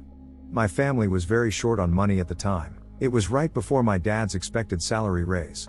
I was in 3rd grade, and we were reading Stuart Little. I somehow misplaced my book, and we couldn't find it anywhere. My mom had a key to the elementary school building, a private school. This wasn't uncommon. We looked all over the classrooms and couldn't find the book. This was on a random Saturday, and no one else was at the school. Our minivan was the only car in the parking lot. My mom threw out a verbal prayer, "God, please let us find this book." 2 seconds later, there was the very clear sound of a book hitting the ground, and on the asphalt in front of us was a copy of Stuart Little. We both stopped and immediately looked around to see if someone had thrown the book at us or something, but no, there was absolutely no one else around. To this day, I have no idea how it happened. I asked my mom recently, and she remembers the event the exact same way, and she, being religious, says it was some sort of miracle. I don't know what to believe. This happened several years ago in college, and I still can't fully explain it. Before you ask, I was not using drugs, I was sleeping normally, I've never had a severe head injury, and I was not under an unusual amount of stress. I was sitting in one of my classes taking notes while the professor lectured when I suddenly realized that my entire existence and identity had completely changed. I don't remember anything about my former existence, but I am absolutely certain that my reality transformed in that moment. I had the eerie feeling that I was magically in a different body, with a different personal history, a different family and friends, sitting in a different class with different people around me, maybe in a different place. The wildest part about it is that I looked down at my notes, and they had nothing to do with the class I was sitting in. Like my hand was still mid-writing a sentence, but the stuff I had written before transition was about business and marketing concepts that I had never learned about in any class in college, and the professor was clearly currently lecturing about public health. It was my handwriting, though. I started looking around, really perturbed, and I probably gasped because the professor stopped and asked if I was okay. I got up and left the class and immediately walked to the psychological counseling center because I thought I had a schizophrenic episode or something and might need professional help. It was 2 people, probably in case they needed to sign me in for involuntary hospitalization, triaged me and considered admitting me for inpatient treatment because I was pretty frantic and talking about how I didn't truly exist and I wasn't real. After calming down and talking a lot, they said I had probably experienced a severe dissociative episode, but no one could explain the notes. I showed them, and they all agreed that it was weird, but said I probably just forgot about notes from a different class and spaced out. Again, I never took a business class and had to look up terms and formulas from the notes to even know what they meant. I wasn't convinced, so they brought out the actual DSM book to show me that my symptoms aligned with disassociation. I had to lie to them and tell them I believed it was a dissociative episode, and I spent a long time talking and convincing them I was okay to avoid going to the hospital. Maybe I did disassociate, but that doesn't explain my apparent lasting personality change from that time on. I was supposedly a very bubbly, outgoing person before, and I am now decidedly a reserved and shy person. Writing this out is literally stressing me out so much right now because it's so vulnerable. I have completely different interests and goals now than I did before the episode. I will admit that I've had some depression and anxiety throughout my life, but never anything that altered my perception of reality. The experience still really baffles me, and I try not to think about it too much because I start wondering about my existence in alternate timelines, etc., and it's a spiral that makes me feel a little sad and makes me feel like my lifelong relationships aren't genuine. I haven't really been able to maintain these relationships anyway. My family has almost completely disowned me because they say that I changed and lost my values when I moved away from home for college. I can't relate to them at all, we struggle to communicate, and I don't love anyone in my family. I do love many other people, so I'm not just some psychopath. I haven't felt anything when people in my family have died, but I've been devastated by the deaths and misfortunes of other loved ones, mostly people I met after the episode. This isn't your classic case of conservative parents disowning their newly progressive child. My parents say that I used to care about important things like getting married and having kids, but I can't remember ever having a desire to get married, and I've always been terrified of the thought of having children. I don't enjoy or care about supposed family traditions, and I have entirely different tastes in food, entertainment, style, and everything else. I am also weirdly the only person in my family who doesn't speak with a deep Southern accent, and I remember people commenting on it after the episode.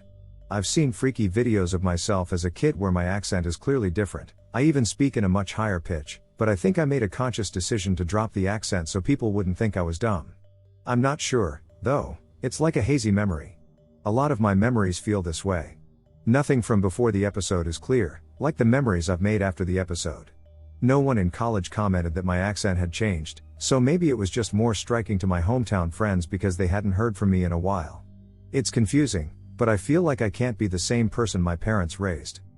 Many of my friends who I allegedly grew up with have also said that I seem really different since I went away to college. I definitely matured a lot and developed as a person, but their comments have made me think that I'm really not the same person.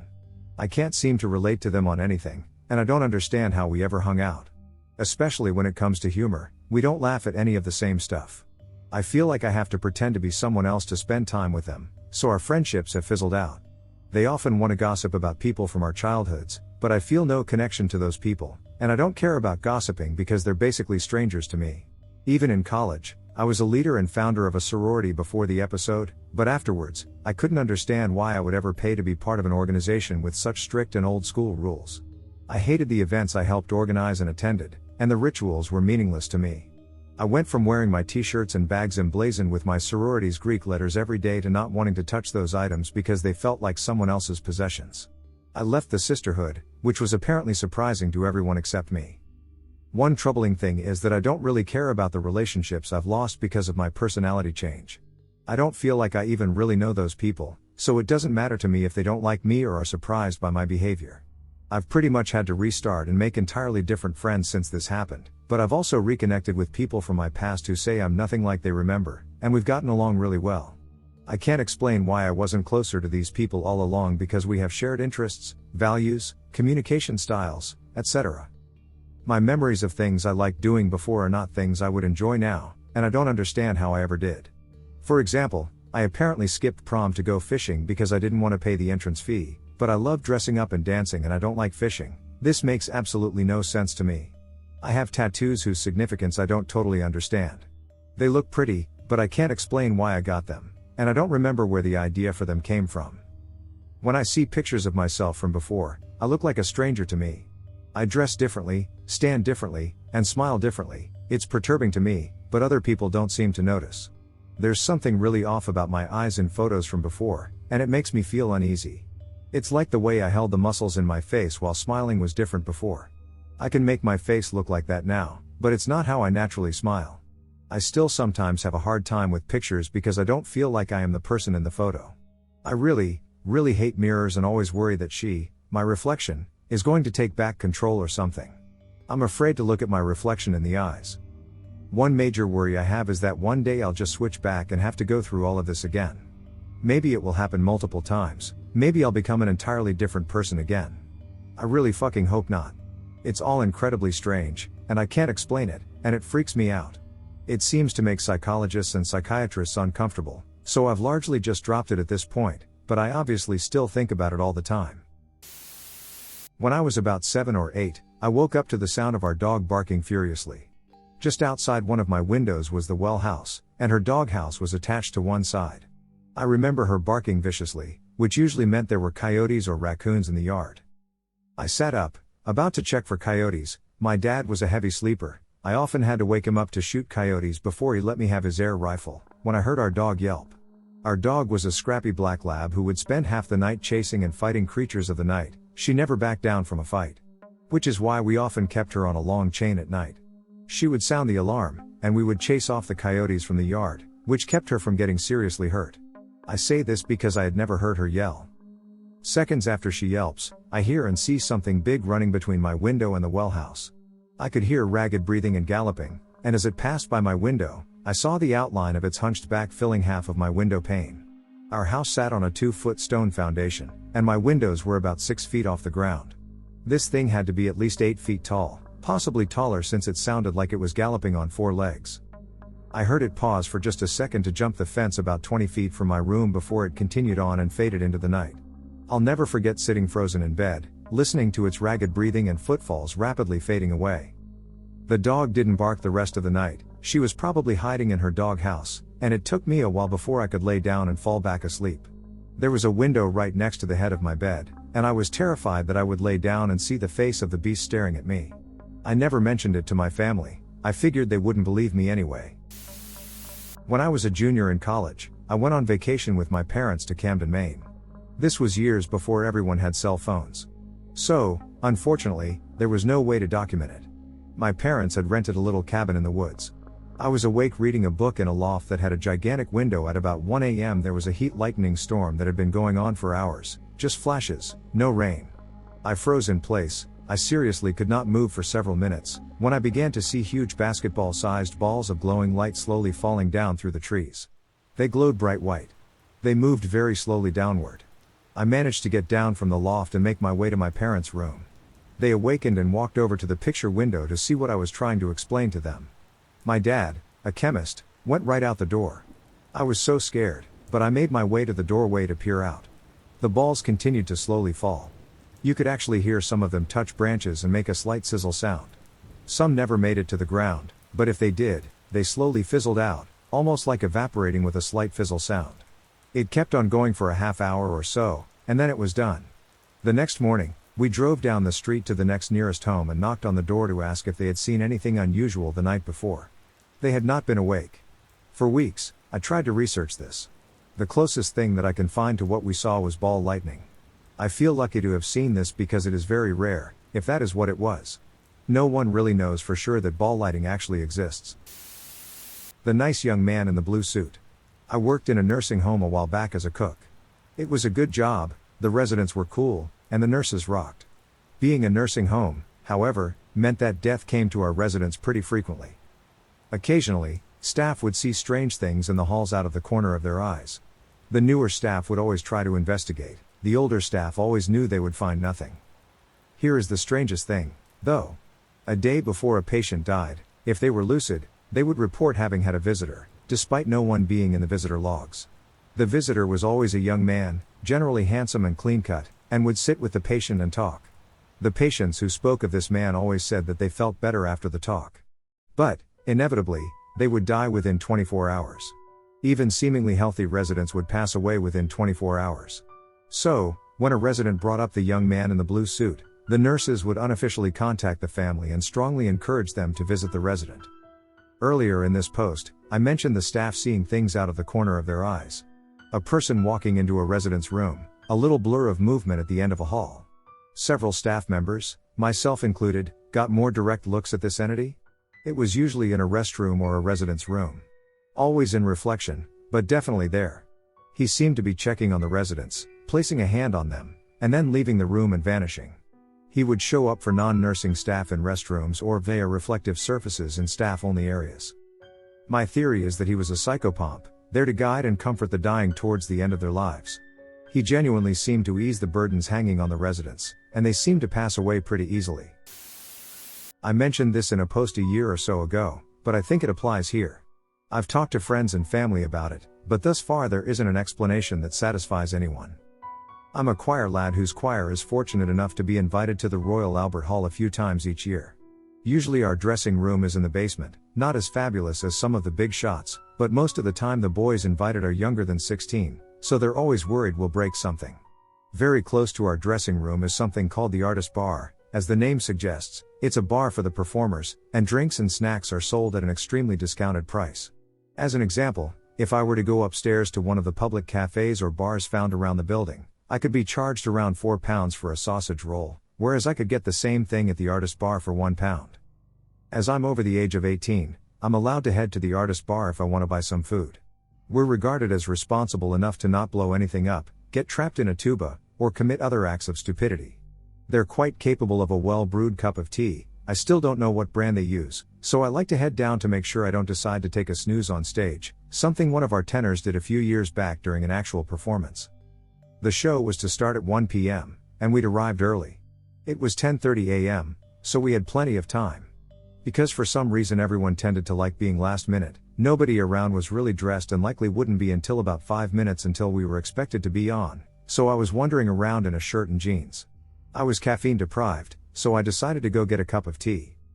All the other chaps are in the dressing room, being watched by the chaperones, so it's just me heading up to the Artist Bar. I remember it being frightfully quiet in the hall, which wasn't unexpected, but it was sort of chilly, which for some reason made me feel a little tense. I turned into the room and noticed a selection of people who were obviously older than myself wearing formal attire. It was a very brief interest to me because caffeine triumphed over anything interesting in my surroundings. I remember thinking that I felt like I was walking into the Overlook Hotel. I expected to be greeted by Jack Torrance at any moment. I also remember one gentleman wearing a tuxedo with a white bow tie, which was sort of weird because the orchestra commonly just wears plain black, and the other choirs were doing the same. The gentleman was wearing what our conductor would be wearing, but he wasn't the conductor? I shrugged, got to the counter, and there were two girls there. What weirded me out more was the way they were sitting. There are 2 or so chairs usually on the left side of the bar, so whoever is on shift at the time doesn't need to stand infinitely. They're stationed at the left wall, so the servers aren't facing me, but I can see their faces. If I were a server, my customer would be forward, then right. Both girls are sitting back against chairs, legs on the floor, and their hands are placed perfectly forward on both legs. There's a small smile on both their faces, but they're looking straight forward, not at me but at the opposite wall. They look sort of like dolls, and they're sitting in silence until I snap out of my bemusement and cough a little. Excuse me? One of the girls stands up, and the way she moves is honestly ridiculously robotic. It's another thing that's a little disconcerting, because she first stands, walks forward, still smiling, then suddenly turns at a 90-degree angle to face me in silence. Hi there, I was just hoping for some tea? Her smile widens, but when she speaks in monotone, I lean back slightly in shock. Of course, sir. That will be £1. I hand her the coin, and as she turns to make the drink, I realize how quiet the room is. I look around and turn to see that the people from earlier are just looking at each other. No talking, just sort of staring. Okay then? My drink is put in front of me. It's not exactly difficult to pour boiling water into a tea bag, so it really didn't take so long. I thank the girl, who is now just staring at me, walk over to the counter, lid off, pour a little milk in, lid on, and because I feel so uncomfortable, I try to power walk out. I get out of the room and am about to turn back down the hallway to the dressing room when I take a sip and my brain just goes, bloody hell, this needs sweetness. I'm maybe about 5 meters from the artist bar, facing away. Because the atmosphere felt so weird, I had a very brief debate with myself about going back. The hallway is silent, I would hear if people were walking down the hall, so when I finally decide, bugger it, I'll grab some sugar and leave. At best, a 15-second argument with my inner monologue. You can imagine my shock when I turn and walk up to the doorway, and the room is dark as hell because the lights are off. I poke my head in further and turn my phone flashlight on. Nobody was at the counter. Nobody is at the tables, the room is bloody empty, and I heard nobody leave, there was no sign of anything. Unnerved beyond all else, I book it, somewhat gently, I'm not going to spill this drink no matter how spooked I may be, back to my room. As I walk back in, I'm given a strange look by a chaperone. Where'd you get the drink from? Did you go up to the cafe? I'm confused. No, I just headed to the artist bar. Cue her confusion. The artist bar isn't open until 12 today. The saddest bit was that I didn't get to finish my drink because we were called up for rehearsal, and cold tea is just forbidden. I've never had anything similar happen with the artist bar. When I described the counter girls to one of the organizers at the event, I was given a weird look and told nobody of that appearance was employed at the Albert Hall. I always like to act like I'm a skeptic. In my life, I've had only one experience that truly left me pondering the supernatural. The rake. I used to wake up with sleep paralysis. From ages 12 to 17, it was somewhat regular. At age 16, I saw something for the first time. I woke up sharply feeling a presence, which was new. I was a very anxious kid, so I immediately peered around with my limited vision. Standing as upright as could be in the corner of my room was a thin humanoid shape. I closed my eyes out of fear and must have laid there for hours before drifting off. Months later, I woke up again for the first time since then. I peered down past my feet, and the outline of the top of my head stared back at me. Again, I closed my eyes, fearing the end. This time, only this morning brought me release. Not a month after the second time seeing something, I was driving home from work. Now, freshly 16 and driving my first car, I felt amazing. I got off the highway and hit a long, 55-mile-per-hour country road that took me the rest of the way to my town. I flicked on my brights and turned the music up a bit. The road was known to be dangerous between deer and its sheer state of disrepair. I was speeding. Suddenly, I saw a figure on the side of the road. It was crouching over what appeared to be a bag. I took my foot off the gas and coasted down a bit at speed. As I drew nearer, I saw it wasn't a bag, it was a dead deer. Going 45-ish mile per hour now, I gave the figure one good look as I flew by. Its face was ghoulishly thin with ghastly body proportions.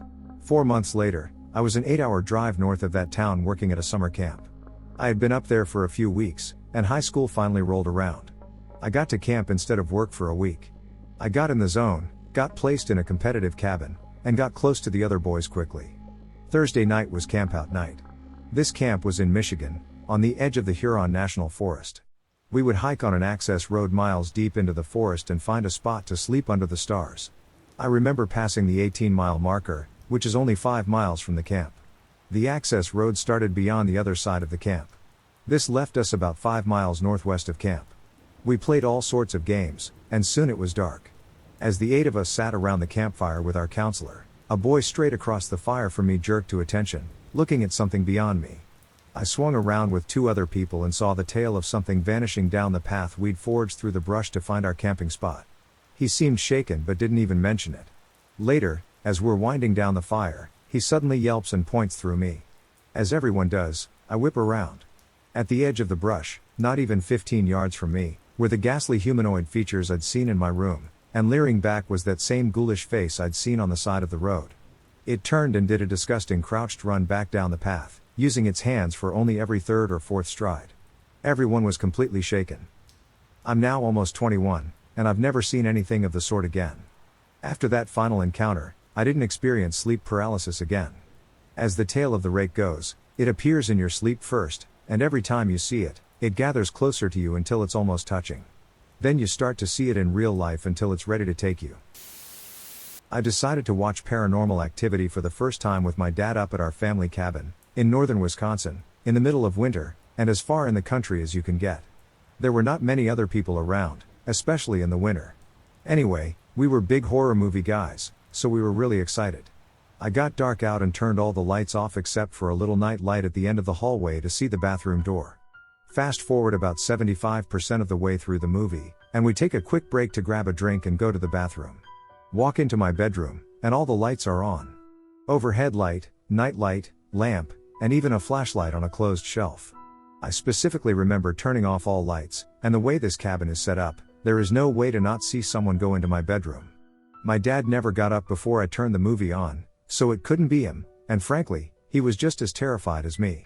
Usually I chalk it up to some freaking coincidence, but 4 different lights that use different sources of power all turn on when I'm 100% positive they were all turned off originally. We ended up turning off the movie and watching the funniest movie we had nearby, Ace Ventura. I am an atheist and have no belief in any paranormal or anything not really science-based, but this really fucked with me when I was 12, and both my dad and I still have no explanation. This happened when I was 16 to 17. I never met my paternal grandmother.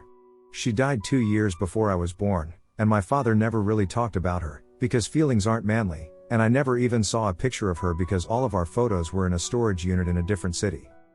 I had a dream one night that I was suddenly walking around a nice little house and came into what looked like the living room.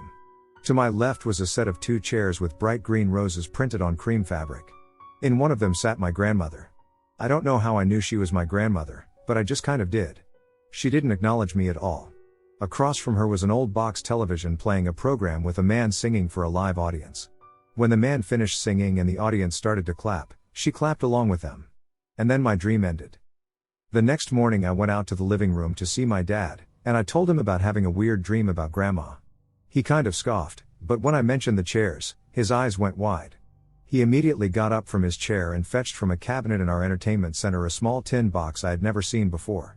He opened it up and started pulling out tons of old photos until he found a picture of my elderly grandfather in the very chair I described. He said my grandparents had had those chairs since their wedding, and he got rid of them when I was an infant. I then told him the rest of the dream, and when I mentioned the clapping, my dad said, "That's exactly what she used to do. She always clapped when she watched a good performer on television." We were both baffled. My dad dismissed it by saying, "Well, that's very interesting." And then he kind of shut himself in the den for the rest of the day. I still don't understand how it happened. I couldn't have known any of the information in my dream. I'm happy that I at least got to see her once. In high school, there was a smoky, greasy spoon diner my friends and I used to go to at night to drink coffee. It was one of the only places in town where teenagers could hang out without being made to order full meals. We went there enough, almost every day, that we got to know the waitresses by name and made small talk with them. One night we go in and there's a new waitress, so we start asking her about herself. She says her husband's a truck driver, and they move around a lot. We say that makes sense since he's a trucker, and she replies, "No, we move around a lot because the longer I live in a place, the more I know about people because I'm psychic. Eventually, we have to move." She leaves the table, and we start laughing and talking SHT about her, how she's crazy, and how that's on point for this diner. Maybe 20 minutes later, she comes back, sits down at our booth, grabs my friend's hands, and tells my friend her whole life story. Not vague stuff, but incredibly detailed pieces of her history like, "You were sexually abused by an adult family member when you were 3 in the bathroom during another family member's birthday party. Your family knows about it and believes you, but thinks you should just get over it." Every single. She said that she was accurate, and she talked for maybe 5 minutes without my friend responding or doing anything except turning pale. We saw the waitress maybe 1 or 2 more times, and then she didn't work there anymore. To this day, I still tell people that I don't believe in psychics but that I met one once. My husband and I were asleep one night, and I woke up from a crazy nightmare and decided to use the restroom. As I walked around the bed, I noticed he was wide awake. It startled me since it's not uncommon for me to wake up and use the restroom, but in all our years together, I've never seen him awake during those hours. He works a lot and sleeps through the night usually.